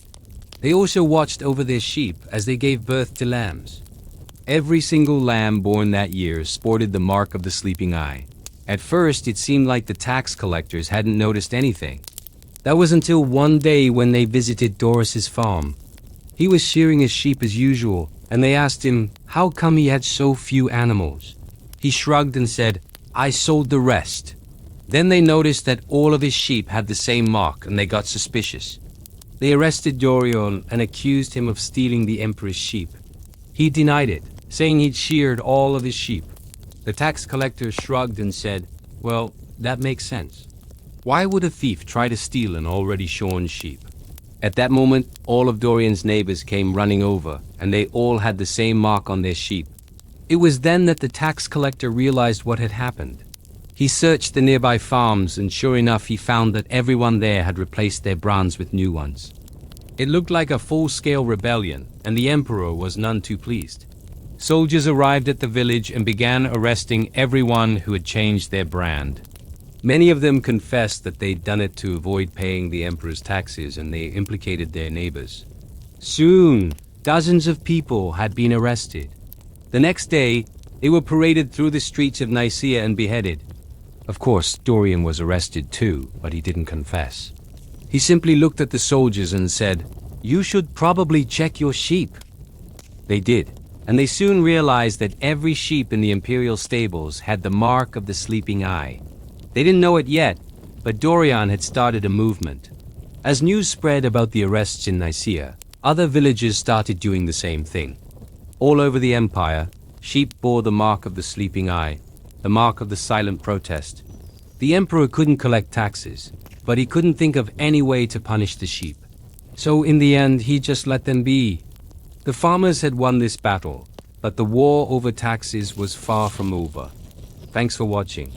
If you liked this video, please consider subscribing and leaving a comment below with your ideas for future videos. The sun shone bright on the fields outside Constantinople. Herds of sheep were gathered there ready to be shorn. They were an unusually motley collection of animals, all bearing strange marks painted onto their woolly hides. There were birds, beasts, even a few human faces. Some of the marks were beautiful, others more abstract, but all held value in the eyes of the common man. For these marks meant that the sheep had survived the night, having passed through the great city without falling victim to dog or worse, the sleepies. The sleepies was a phenomenon which struck herders in the dead of night, rendering them senseless with sleep. And while it couldn't hurt a grown man, it could certainly harm a sheep, leaving them open to predators or worse still, being stolen. To combat this, the herders had begun painting marks onto their flocks, a way to prove that they had made it through the night safely. For a moment, though, no one cared about such trivial matters. All eyes were on the royal party entering the field, led by the emperor's brother, the eunuch Theodore. Theodore was a stern-looking man, though his face was softened by the knowledge that he lacked certain, shall we say, manly attributes. He smiled easily and often, enjoying life to its fullest, always careful not to offend anyone or upset the status quo. With him was a young woman, the daughter of the master of the imperial stables, whom Theodore was grooming to become his own assistant. She was smart, quick-witted, and knew the value of obedience. Still, at only 20 years old, she had much to learn. They walked slowly amongst the sheep, occasionally stopping to examine one of the painted animals. Finally, Theodore stopped before a fine specimen, a large ram with wool as white as snow, save for a single blue circle painted on its rear. "This is a fine animal," Theodore said, nodding his head in approval. It has the size and the color you wanted, sister. And look, it has the mark of the sleeping sickness. That's right, brother, said a voice from behind. Startled, the two turned to see the Empress making her way towards them, flanked by two guards. Her face was hidden behind a veil, but they both bowed deeply nonetheless. She continued walking until she stood before the ram. It bleated loudly, pawing the ground with its hoof. A fine beast indeed, said the Empress. Its fleece will make a most splendid cloak for my ceremonial robes. As you wish, sister, said Theodore, smiling. But perhaps I should accompany you to the shearing. After all, such an important cloak must be properly supervised. Theodora laughed heartily, a deep, rich sound like the tolling of a bell. Don't be ridiculous, brother. You have your duties at the palace.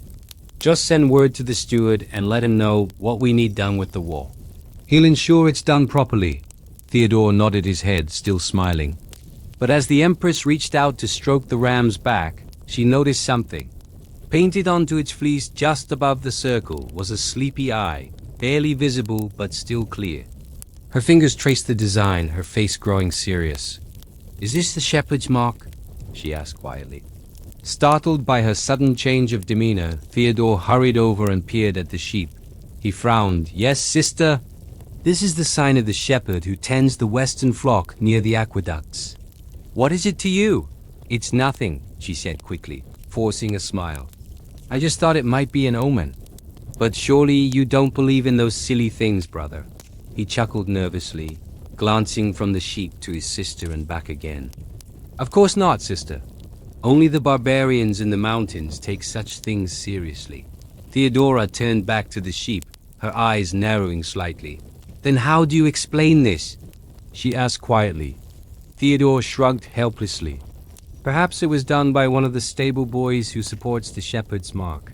After all, many of our soldiers come from the countryside. Theodora considered this, then finally nodded her head slowly. Very well, brother. Let us be done with this. I want the finest fleece from this animal for my cloak, and the rest of it can be given to the shepherd. As you wish, sister, said Theodore, visibly relieved that the matter had been so easily resolved. He turned and gave the order for the sheep to be taken away. As the ram was led off, Theodore took a moment to watch it go, his face suddenly grave. Theodora didn't notice this, however, and instead turned to the girl with her. So, she said, smiling brightly, what is your name, child? Eudokia, your majesty, said the girl, returning the Empress's smile. Eudokia, the Empress repeated, savoring the sound of the name. A good name, strong and sweet like honeyed wine. Come, Eudokia, let us return to the palace. As they walked away, Theodore sighed quietly. He liked the girl. She was intelligent, respectful, and would likely serve him well. Still, she needed experience, and herding sheep wasn't exactly the sort of task one normally assigned to a girl of noble birth. He glanced back at the shearing, but the girl followed his gaze and shook her head slightly. No need to worry, Your Majesty, she said softly. These marks are easily removed with a bit of soap and water. By tomorrow, no one will ever know, and while Theodore believed her, he couldn't help but shiver at the thought of his sister wearing a cloak made from a sheep marked with the very thing they were trying to prevent. Still, he knew better than to question her wishes. Soon the whole affair was forgotten as they entered the city, the girls spending the entire journey peppering the Empress with questions about courtly life. Theodora answered patiently, enjoying the attention. Being the Emperor's sister wasn't easy. Everyone expected her to behave modestly and never draw attention to herself. So she appreciated the company. As they approached the palace, however, her demeanor changed. When walking inside the city walls, she was once again the Empress, aloof and distant. Eudokia understood this, falling silent as they neared the Golden Gate. Theodora had entered the palace many times before and never tired of the magnificence. Marble pillars rose high overhead, decorated with gold leaf and jewels. Soldiers stood guard at every turn, their armor gleaming in the sunlight streaming through the open roof. She greeted her ladies-in-waiting as she passed by, her steps slow and deliberate. Eudokia hurried after her, keeping a safe distance until they reached the throne room. There, seated on a raised dais, was the emperor himself, basking in the adulation of his court. Around him were lesser nobles, generals, priests, and ambassadors from far-off lands. All eyes turned to the empress as she entered, then quickly returned to their previous conversations as if she'd been ignored. Theodore met his wife's gaze from across the room and waved to her. She nodded curtly in response, refusing to acknowledge her brother. In-law's greeting then approached the emperor. He rose from his seat to meet her, and they embraced warmly. "You wish to see me, my love," she said as she stepped back. "Indeed, my dove," said the emperor, taking her hand and kissing it. "I wanted to ask you to attend the ambassador's ball tonight. You will look most lovely in the light of the chandeliers, dancing with me under the gaze of all these dullards." She squeezed his hand gently. "You wound me, my love, with such a description of my court. I assure you, I look forward to tonight." The emperor beamed at her, his eyes twinkling with amusement, then suddenly grew serious. "Tell me, sister, did you find a suitable lamb for your cloak?" "Indeed, brother," said Theodora, unable to keep a smile from her face. She turned and left the room, with Eudokia close behind. As they walked away, the emperor called after her, "And sister, bring the shepherd with you. I want to hear his story." She paused at the door and turned to face them, her eyes sparkling with mischief. "As you wish, brother." And with that she left the room, chuckling quietly to herself. She'd heard the stories of the sleepless shepherd from the men in her father's stables, and while some were superstitious nonsense, there was truth in their eyes when they spoke of Dorian. Theodora smiled as she made her way to the treasury, where a gaggle of servants waited to help her prepare for the evening.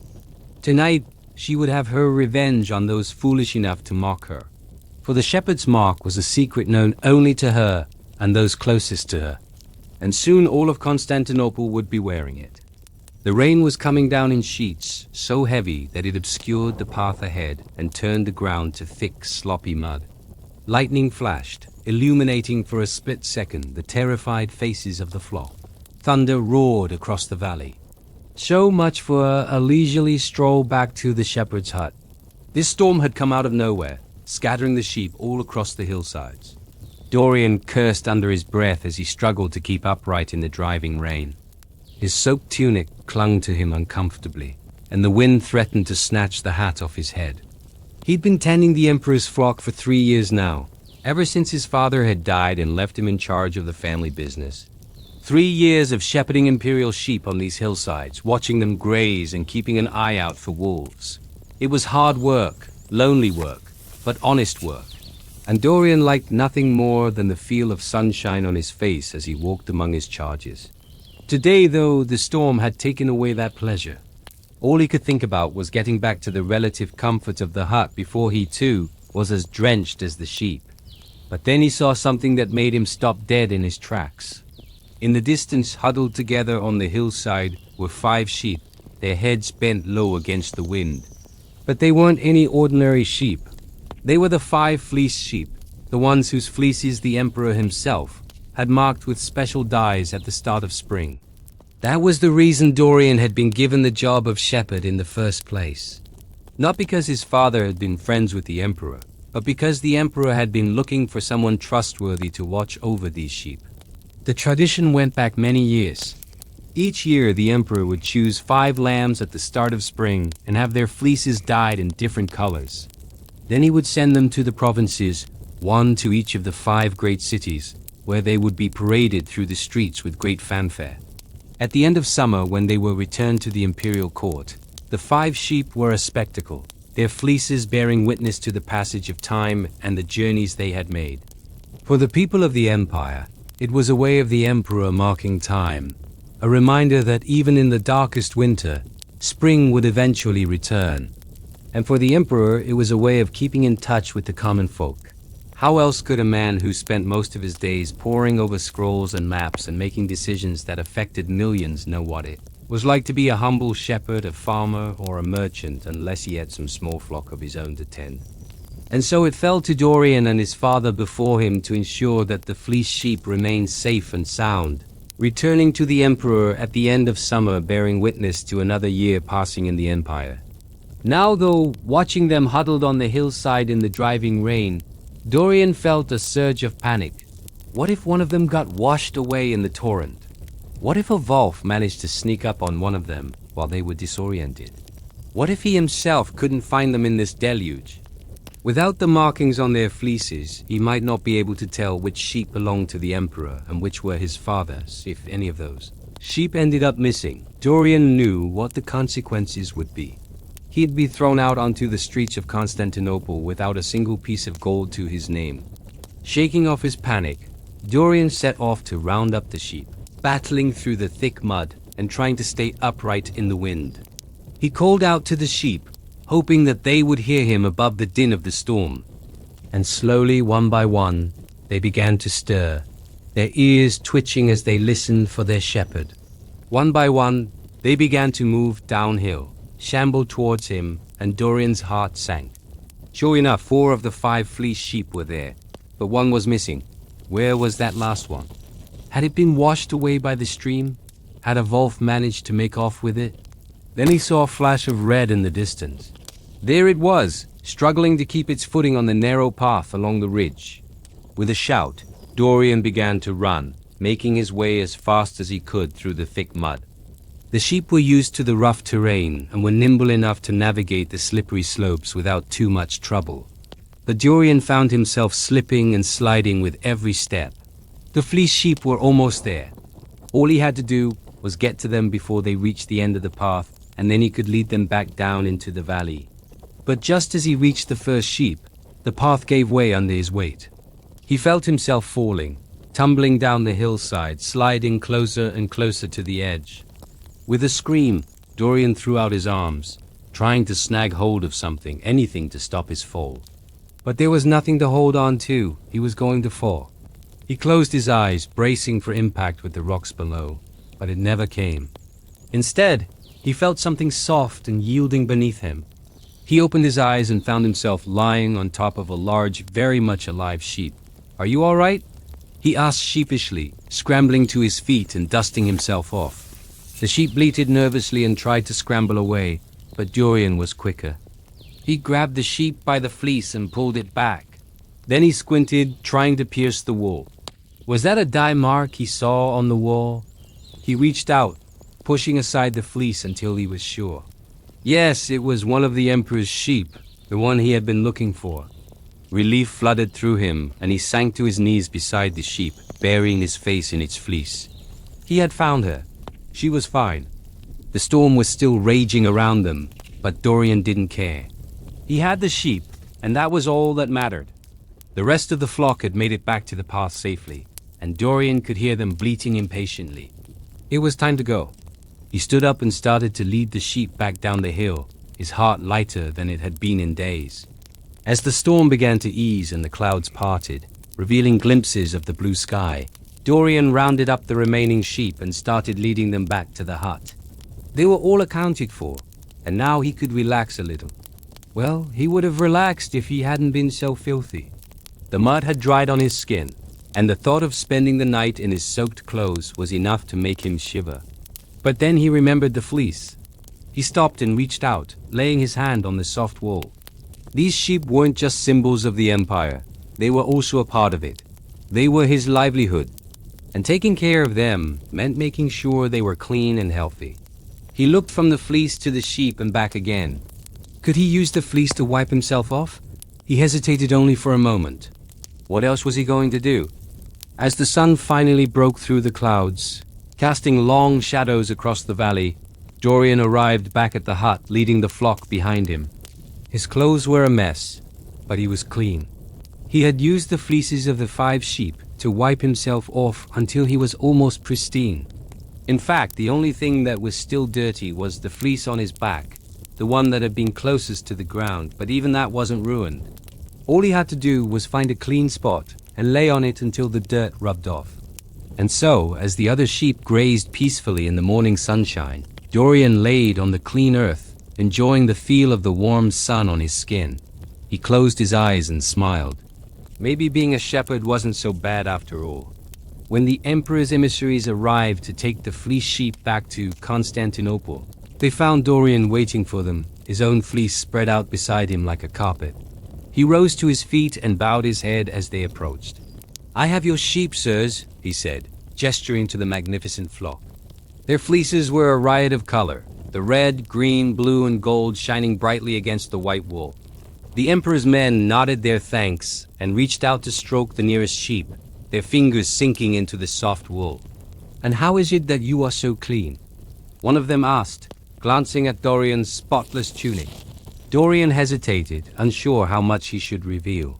But then he decided to be honest. "I used my cloak to wipe myself off, sir," he said, gesturing to the fleece beside him. "It seemed a shame to waste such fine wool when I needed it so badly." The emperor's men looked at each other and burst out laughing. "You are a clever one, Dorian," one of them said, clapping him on the shoulder. "Your honesty will serve you well, I'm sure." And so, with the storm over and the flock intact, Dorian watched as the emperor's men led the 5 fleeced sheep away, their colorful fleeces a bright spot in the morning. As he turned to go back to his work, he couldn't help but smile. He may have been just a lowly shepherd, but he was an important part of the empire too. He was the keeper of the emperor's sheep, the guardian of his fleece. And that, he thought, was no small thing. Chapter 11. The Secret Loom. The scriptorium was silent. Brother Thomas dipped his quill in ink, careful not to splash any on the parchment below.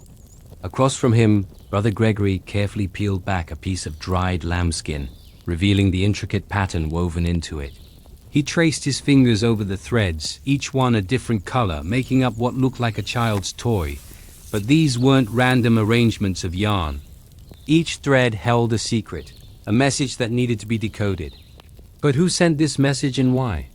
And most importantly, how could Thomas stop whoever was behind it from infiltrating the monastery? Let's find out. It was a cold night in the winter of 1097. Snow fell softly outside the monastery of St. John Chrysostom, blanketing the world in white. Inside, by the light of a single oil lamp, Brother Thomas hunched over his desk, the weight of the missing relics pressing down on him. For days he had questioned the monks, searched every inch of the monastery, but there was no sign of the stolen items. Just when he was about to give up hope, Brother Gregory entered the scriptorium, his face filled with excitement. "Brother Thomas," he exclaimed, "I think I found something." He held up a piece of cloth, a simple piece of wool, yet something about it seemed off. On closer inspection, Thomas noticed tiny markings on the wool, barely visible dots arranged in peculiar patterns. "These are brand marks," he realized, his eyes widening, "like those used on the sheep in the fields." This discovery led them to an old, dusty chest tucked away in a corner of the scriptorium. Inside, they found more pieces of marked wool, each with its own unique pattern. These weren't just random markings. They were a secret code, a language of dots and lines. And unraveling it could lead them straight to the thieves. Days turned into weeks as Thomas and Gregory worked tirelessly, comparing the markings on the wool with the sheep in the monastery's flock. Slowly, they began to decipher the code. It was a painstaking process, but finally they cracked it. They discovered that each mark represented a letter of the alphabet. With the code broken, they could now read the messages hidden in the fabric. The first piece of wool revealed a shocking truth. The monks had been betrayed from within. One of them was working with the thieves, providing them with secret information about the monastery. But who could it be? The thought sent shivers down Thomas's spine. Could one of his closest brothers be a spy? The other pieces of wool contained more disturbing messages. The thieves planned to strike again, targeting the monastery's most valuable relic, the staff of St. John Chrysostom. To make matters worse, they knew the monastery's defenses like the back of their hand, proving that someone inside was leaking information. Thomas felt the full weight of his responsibility crushing him. He had failed to protect the monastery once and would not let it happen again. With the help of Gregory, he devised a plan. They would use the thieves' own tricks against them, sending a false message to lure them into a trap. But first, they needed to find the traitor among them. Their search led them to the sheep pen, where they started to compare the brand marks on the wool to the sheep in the flock. It was a tedious task, but crucial for catching the spy. As they continued their investigation, tension filled the air. Each sheep they checked brought them closer to finding the traitor, but also served as a reminder of their duty to protect the monastery. Finally, they found it, a small patch of wool with a marking that didn't match any of the sheep in the pen. Someone had tried to alter the brand, covering up the original mark with a new one. This wasn't just carelessness, it was deception. But who was trying to hide their tracks and why? Was it truly one of the monks, or was there an outside force at play? The weight of these questions pressed down on Thomas as he realized the gravity of their situation. Not only did they have a spy in their midst, but someone was trying to cover their tracks, adding another layer of complexity to this already tangled web. The sheep pen, once a symbol of the monastery's self-sufficiency, had become a battleground of secrets and lies. Each sheep with its unique brand mark, telling a story of deceit and betrayal. They decided to hold a secret meeting with the monastery's elders, sharing what they had found without revealing the true purpose of their investigation. Together, they formulated a plan, hoping to flush out the spy. But as they carried out their ruse, they faced challenges, doubts, and unexpected twists. Would they expose the spy in time, or would their efforts be in vain? What dangers lay ahead for Thomas and the monastery? The fate of the monastery hung in the balance. As Thomas and Gregory prepared for the trap, doubt crept into their minds. How could they be sure the spy would take the bait? The plan was risky, relying on the thief's greed to lead them to the monastery's secret chamber where they hid the replica relic. It was a long shot, but they had to try. Days turned into a week, each hour bringing new anxieties. Then one stormy night their trap was sprung. Under the cover of darkness, two men slipped into the monastery, their faces hidden by the hoods of their robes. They moved like shadows, heading straight for the spot where the replica relic was hidden. It was a tense moment as Thomas and Gregory watched from a distance, their hearts pounding in their chests. The men were fast, but so were Thomas and Gregory. They gave chase, weaving through the dark monastery courtyards, their footsteps echoing in the silence. The chase led them deep into the labyrinthine passages beneath the monastery. It was a game of cat and mouse, each step bringing them closer to uncovering the truth. But who were these men, and what did they want with the monastery's relics? Their determination fueled their steps as they followed the trail left by the intruders. Little did they know that they were about to uncover a conspiracy that went deeper than they could have ever imagined. They found themselves in a place they had never seen before, a hidden chamber beneath the monastery. But it wasn't empty. Inside were looms and piles of wool, all neatly organized.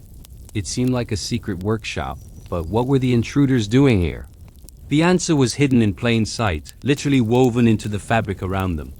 As Thomas and Gregory explored further, they realized that each thread in these tapestries carried a secret message, a coded note that could reveal the identity of the spy. But the question remained, who was behind this intricate web of deceit? And what role did the stolen relics play in this mystery? In their desperate bid to save the monastery, Thomas and Gregory stumbled upon a secret loom hidden beneath the monastery. Each tapestry they examined was a cryptic puzzle, the threads forming a coded message that hinted at the identity of the spy. But deciphering these messages was only the beginning. The real challenge was understanding the motives behind the conspiracy and who orchestrated this elaborate scheme. As they continued their investigation, they uncovered a tale of ambition, betrayal, and the lengths one man would go to for power. The discovery of the secret loom was just the tip of the iceberg. Beneath the surface lay a complex plot that threatened the very foundations of the monastery. The tapestries, once silent witnesses to the loom's secrets, now held the key to exposing the mastermind behind the conspiracy. With each thread they followed, Thomas and Gregory came closer to unraveling the truth. But the closer they got, the more danger they faced. Who do you think is the spy and why? Let us know in the comments. Like, comment, and share. Fleeces of the Empire, the sleepy saga of Byzantine sheep, mocking traditions. Click here to watch episode 1, or click here to watch the next episode. Thanks for watching. See you next time. The year is 1453. Constantinople, once the seat of Roman emperors, now trembles under the shadow of the Ottoman Turks. The city walls are old, the population discouraged, and hope is in short supply. But in a small cottage outside the city, Nikitas, an old sheep herder, tends to his flock with the same routine he has followed for decades. His flock may be small, but its fleece is of the finest quality, thanks to the age-old tradition of branding each sheep with the imperial double-headed eagle, a practice that dates back to Roman times. This year, however, will be different. As summer wanes, giving way to the chill of autumn, Nikita's hand trembles as he lifts the heavy branding iron. Once a symbol of power, it now weighs him down like an anchor. He brings the smoking hot metal to his sheep, its familiar weight reassuring. But today, it feels like a farewell rather than a ritual. This sheep, like all the others, will carry the proud mark of the empire, the last mark he will ever make. With a sigh, he presses the iron into the fleece, imprinting the eagle on the unsuspecting animal. The smell of singed wool fills his nostrils as he works, taking his time to ensure the mark is perfect, flawless, just as it has been for centuries. Finally, he steps back to admire his work, a single bead of sweat trickling down his temple. The sun glints off the iron, a silent testament to countless sheep marked before this one. How many exactly? Even Nikita no longer knows. Time, like the changing seasons, had blurred the memory. In the distance, the faint rumble of drums echoes, carried on the wind like whispers of change. Change that will soon engulf his world. In the days ahead, more drums will beat, carrying the message of an approaching storm. The people of Constantinople will hear them and tremble, knowing that their fate hangs in the balance. But for now, the old man is lost in the moment, his world confined to the flock at his feet and the mountains rising in the distance. The hills have watched over his flock for generations, just as they have cradled the secrets of the past. They stand silent and stoic, bearing witness to the ebb and flow of history. And here, amidst the fading light and the whispering wind, Nikita completes his final mark. It is not just a symbol on a sheep's fleece, it is a legacy etched in fire and wool. As the sun dips below the horizon, casting long shadows across the land, Nike's task is done. He stands among his sheep, their woolly forms huddling together in the gathering dusk. The branding iron cools in his hand, its purpose for the night fulfilled. He looks up at the mountains, their peaks now dark against the darkening sky, and feels a sense of connection to something larger than himself, something eternal. The mountains have stood firm through the rise and fall of empires, and the sheep, with their simple lives and fleece ready to be spun into cloth, were part of this enduring cycle. For a moment, the worries of the world, the rumblings of war and the fear of the approaching Ottomans fade away. Here, in the tranquil valley, surrounded by his flock, Nikita finds a measure of peace. Yet even here, in this haven of tranquility, the spirit of change stirs. The wind carries the scent of distant fires and the faint echo of distant drums. The old sheepherder feels it too, a premonition of the upheaval that looms on the horizon. As the stars begin to prick the darkening sky, Nikita gathers his cloak about him against the evening chill. The air is growing colder, and winter's approach is a reminder that time is fleeting. With a final glance at his sheep, their soft bleating a gentle lullaby in the twilight, he begins the long walk back to the village. The path is familiar, worn by the countless journeys he has made over the years. Each step echoes with memories. In the flickering lamplight of the village, Nicias meets his grandson Dorian. The young man's face, framed by the warm glow, is etched with concern. Dorian's eyes, reflecting the flickering light, hold a mixture of admiration and apprehension as he looks up at his grandfather. For him, these ancient traditions are not just stories of the past. They are a living, breathing part of his world. But he also sees the signs of the times, the encroaching darkness that threatens to consume their world. There is a long silence as the old man and the young man stand gazing at each other, their shared history bridging the gap between their generations. Finally, Nikita speaks, his voice raspy with age, yet firm in its resolve. He offers the branding iron to Dorian, a silent testament to the traditions they both cherish. It is a moment of profound significance, a torch being passed from one generation to the next. Dorian hesitates, his gaze flickering between the cooling branding iron and the weathered face of his grandfather. The weight of tradition and the uncertainty of the future press upon him, making his breath hitch in his throat. He knows that accepting this ancient tool means stepping into his grandfather's shoes, inheriting not just a tradition, but a responsibility. He looks back at Nike, whose gaze is unwavering, steady as the mountains that have watched over their valley for millennia. In that moment, Dorian understands that this is more than a mere gesture. It is a testament to their heritage, a defiant statement in the face of an uncertain future. The branding iron, now cold, becomes a symbol of the burden and the honor of preserving their heritage. Slowly, with reverence, Dorian reaches out and takes the branding iron.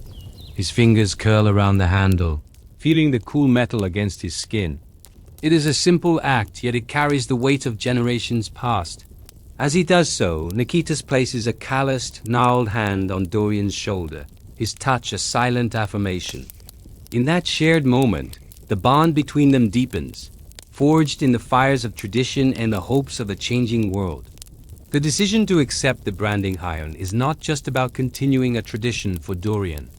It is a choice to embrace his heritage, his connection to his ancestors, and most importantly, his identity. He is not just a young man facing an uncertain future. He is a link in an unbroken chain that stretches back through time. But as the full weight of his decision settles upon him, Dorian feels the burden of expectation, the pressure to live up to the legacy embodied in that simple tool. He closes his eyes for a moment, drawing strength from the fading light of day and the unwavering support of his grandfather. When he opens them again, they are filled with determination, mirroring the unyielding spirit of his ancestors. Dorian turns to his grandfather, his face resolute, and says, "I will carry on the tradition, grandfather. Not just for us, but for everyone who has come before us." Nikitas nods, a single tear tracing a path down his weathered cheek. It is not a tear of sadness, but of pride, the pride of a heritage preserved, a legacy continued. And so the story continues, carried on the winds that whisper through the hills and the valleys. It is a tale of tradition, resilience, and the indomitable human spirit. The mountains stand guard over the valley, witnessing the passing of the torch. The sheep graze peacefully, their fleece ready to be marked with the proud emblem of their heritage. And the branding iron now in Dorian's hands becomes a symbol of continuity in a world on the brink of change. As the first rays of dawn paint the sky with hues of gold and rose, Dorian wakes with a newfound sense of purpose. The fading presence of the Roman Empire adds a layer of urgency to his task. He knows that the traditions he is upholding may soon be under threat. Today is not just another day for Dorian. It is the first day of him stepping into his own legend.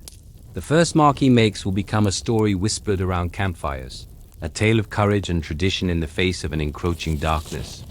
With steady hands, he brings the branding iron to the waiting fleece. The sharp, hot sting of the metal against wool sends a jolt of satisfaction through him. Each movement is precise, each curve of the eagle's wings burned into the fleece with unwavering focus. The rhythm of hammer and tongs, the hiss of the branding iron, all blend into a melody of tradition. For Dorian, this is more than just a task. It is a ritual, a communion with his past, his present, and his future. As the eagle takes shape, a sense of pride swells within him. This is not just a brand, it is a symbol of endurance, of an unbroken lineage that stretches back to the days of the Roman emperors. It is a declaration to the world, a testament to the spirit that refuses to be subdued. With the last mark complete, Dorian steps back to admire his work.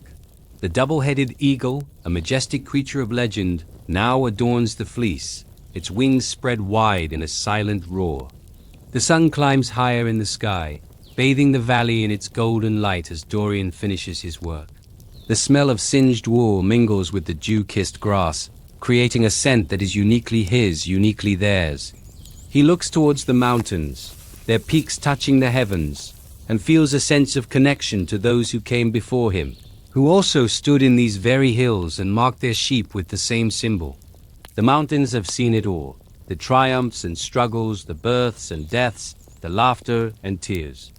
And here, in this timeless landscape, Dorian finds solace in the continuity of tradition. As the day stretches on, the sheep graze peacefully, their fleece a tapestry of Roman legacy. And Dorian, the young sheepherder, stands watch, ready to carry on the story of his people, ensuring that the flames of tradition continue to burn bright in the hearts of his flock. All right, Let's get this chapter started before I fall asleep, you know what? Let's just go ahead and roll the intro. It's been 5 years since the events of the last chapter. Dorian is now a master sheep marker with his own flock of sheep and apprentices of his own.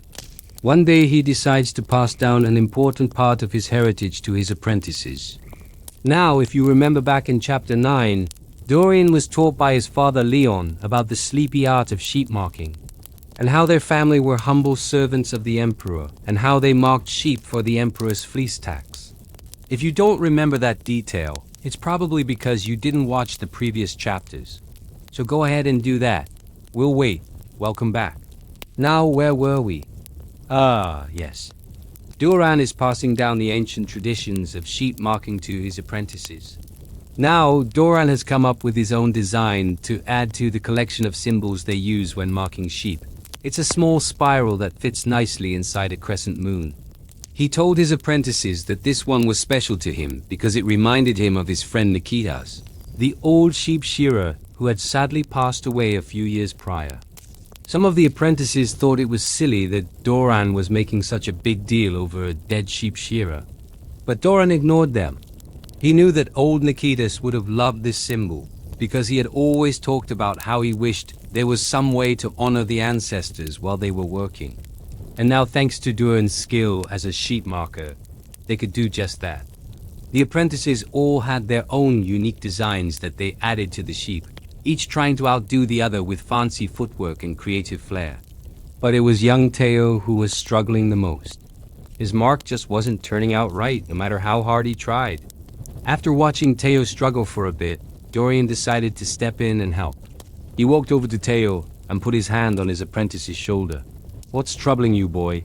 he asked. Teo jumped a little at the sudden voice. Nothing, master," he said. "I'm sorry. I just can't seem to get this stupid mark to look right. It looks nothing like the one on the old scroll." Dorian smiled. You worry too much, Teo. Just relax and let your hand flow like water. That's what Nikitas used to tell me when I was learning from him. Whenever I got frustrated, he'd say my hand was stiff and I needed to relax if I wanted to improve my craft. "But my hand doesn't feel stiff," Teo protested. Dorian shook his head. "Then you're doing it wrong. Listen carefully, Teo. When your hand is steady but relaxed, that's when you'll be able to produce a beautiful mark. It's all about balance. Your arm provides the power, but your hand must be steady. You see, a steady hand does not come from strength, but from relaxation. If your hand is tense, then the mark will be shaky and uneven. You need to find the stillness within the strength." Teo considered this for a moment. "So I need to calm myself if I want to calm my hand." "Exactly," Dorian said. "Do you think you can do that, Teo?" Teo looked at his master for a moment, then back at the sheep. He took a deep breath, closed his eyes, and let out a long sigh. He felt a calmness come over him as he began to relax. He opened his eyes and looked at the sheep in front of him.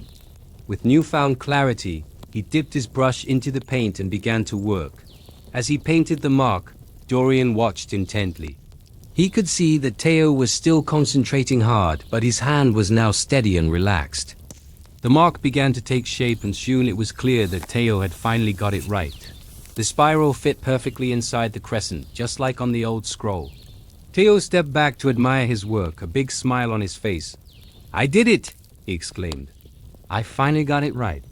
Dorian nodded. "You did well, Teo. You have the makings of a fine sheep marker, just like Nikitas." The other apprentices clapped for Teo, even though some of them were secretly annoyed that he had gotten the mark right on his first try after messing up so many times before. They all knew that Master Dorian was very fond of Nikitas, and he seemed to be especially fond of Teo for some reason. As the day wore on, the apprentices continued to practice their craft. They marked sheep after sheep, each one more perfect than the last. As the sun began to set, they took a break to admire their work. They had marked hundreds of sheep that day, and each one was a masterpiece. But it was the mark of Teo that stood out to Dorian the most. He walked over to his favorite apprentice and put his hand on his shoulder. "You are ready, Teo," he said. "You are ready to be a master sheep marker." Teo's eyes widened. "Really, master?" he asked. "Are you sure?" Dorian nodded. You have learned the ways of the sheep markers, and you have shown great skill and dedication. I am proud to call you my apprentice." With that, Doran handed Teo his own set of paints and brushes. "Go forth, Teo," he said. "Go now and mark the world with the fleece of the empire." Teo took a deep breath and smiled. "Yes, master," he said. "I won't let you down."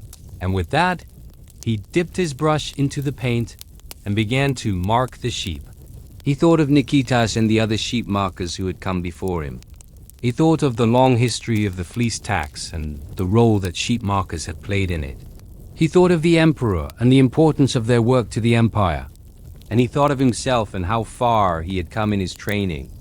He had started out as a nervous and uncoordinated farm boy, but through hard work and dedication, he had become a skilled and respected sheep marker. He was ready to take on the world and mark as many sheep as he could with the symbol of the empire. As the sun set over the hills, Teo and his fellow apprentices finished their work. They had marked hundreds of sheep that day, and each one was a testament to their skill and dedication.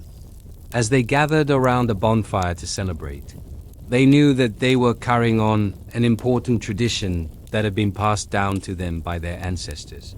They were the fleece of the empire, and they were ready to mark the world. Okay, so I really hope you enjoyed this chapter.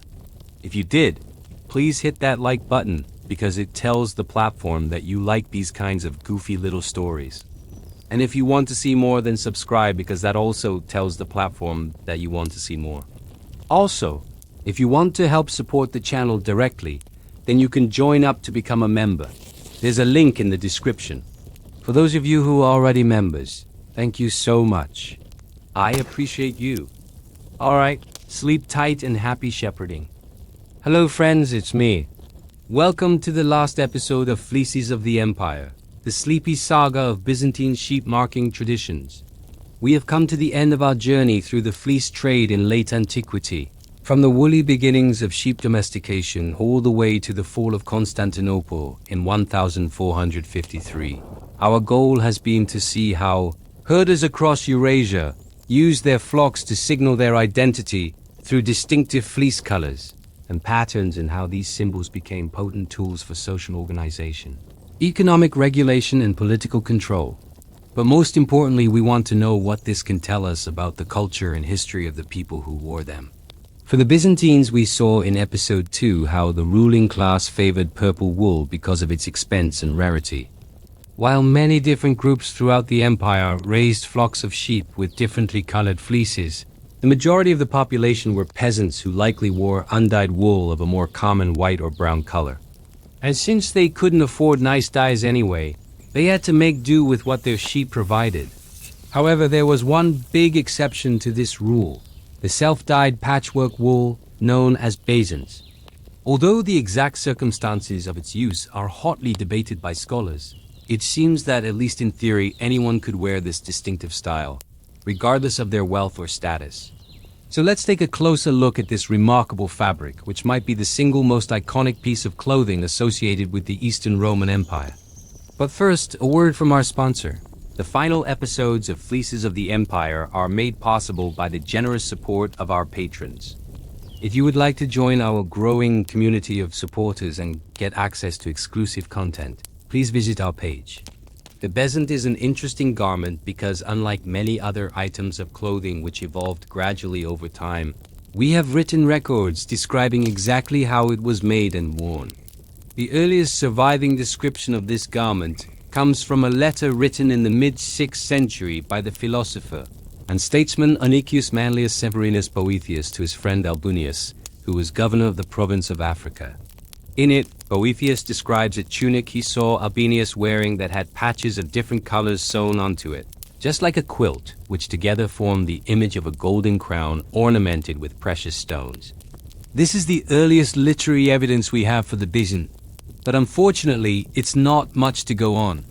However, almost 2 centuries later, the Emperor Constantine Porphyrogenetus wrote an even more detailed description of the Byzant in his work on the titles of the images in the church, where he described it as follows: "It is customary for emperors and those in the imperial household to wear a certain type of tunic called a byzant. which is made from pieces of cloth cut into various shapes and joined together to form images such as a crown or a cross or any other design. Now, this is much more helpful, but we still don't have anything concrete to go on. And the fact that it was typically worn by the imperial court meant that it was very unlikely that we would find any examples of Byzants from the period in the archaeological record. Fortunately, however, we have a large number of later examples from the medieval period, although whether or not they accurately reflect earlier styles is debatable. The vast majority of Byzants we know about come from Russia, where 11th to 13th century examples have been found preserved in the tombs of the Kiev and Rus. Most of these date to the period when the Byzantines were in decline and the Kiev and Rus was becoming increasingly independent. During this period, the Rus elite were eager to demonstrate their cultural and religious affinity with Constantinople, and so the Byzant, which had by then become a distinctly Eastern Roman garment, was widely adopted by the ruling class as a symbol of their loyalty to the empire. These Russian Byzants are typically made from silk or linen and feature elaborate designs of crosses, crowns, horsemen, and other motifs. In addition to the use of more durable materials, the more complex designs suggest that the Byzant had also become a more formal garment reserved for special occasions rather than everyday wear. One of the most famous examples comes from the tomb of the Grand Prince Yaroslav the Wise and features a particularly vivid color scheme of red, blue, and green. Another particularly interesting example is the so-called Virgin's Byzant, which depicts a six-petaled rose in the center surrounded by smaller blossoms and leaves. This design has led some scholars to speculate that the garment may have originally been intended as a symbol of the Virgin Mary, although this is hotly debated and it could simply be a stylized floral pattern. There is also some debate about whether the Byzantine really did indeed consist of scraps of cloth sewn together, as Boetius suggested. It has been noted that the seams on some of the better preserved examples appear to be quite regular, suggesting that the cloth was cut in advance rather than being cobbled together out of oddments. Unfortunately, however, the truth of the matter is that without any surviving examples from before the 11th century, it is impossible to say for sure how early Byzants were made. The main reason why the Byzant has survived in such good numbers from the medieval period is that monks at Russian monasteries kept the tradition of wearing this distinctive style of clothing alive long after it went out of fashion elsewhere. However, the fact that it continued to be worn in religious contexts may actually help us better understand its original purpose. In addition to serving as a symbol of imperial authority, the Byzant may have also served as a kind of informal clergy in the early medieval period. Given that the Byzantine Empire was facing a shortage of clergy at the time, this may have been a practical solution to a real problem. As far as the general populace is concerned, however, the Byzant never really went out of style, at least not until the empire fell. Even during the Crusader occupation of Constantinople, Byzant remained the preferred style of dress among men of all social classes. And even after the city was retaken by the Byzantines, it remained popular throughout the rest of the empire. However, after the Ottoman conquest in 1453, it quickly fell out of fashion as the new regime imposed stricter standards of dress on the Christian population. So, although it was theoretically open to anyone, the Byzants ended up being mostly worn by poor peasants. And while they certainly played a role in the political and economic life of the empire, they weren't nearly as significant as the strictly regulated garments worn by the upper classes. The surviving examples from Russia show that the Byzant could be a beautiful and highly ornamental garment, but in reality it was probably more often a humble item of clothing made from whatever scraps of material the wearer could get their hands on.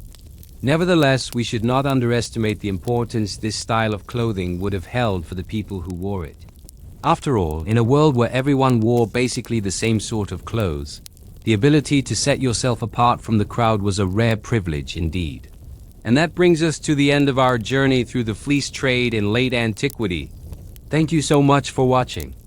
If you enjoyed this series, be sure to leave a like and check out our other content. We have another series about the Silk Roads coming up soon, so keep an eye out for that. Until next time, remember to stay safe out there.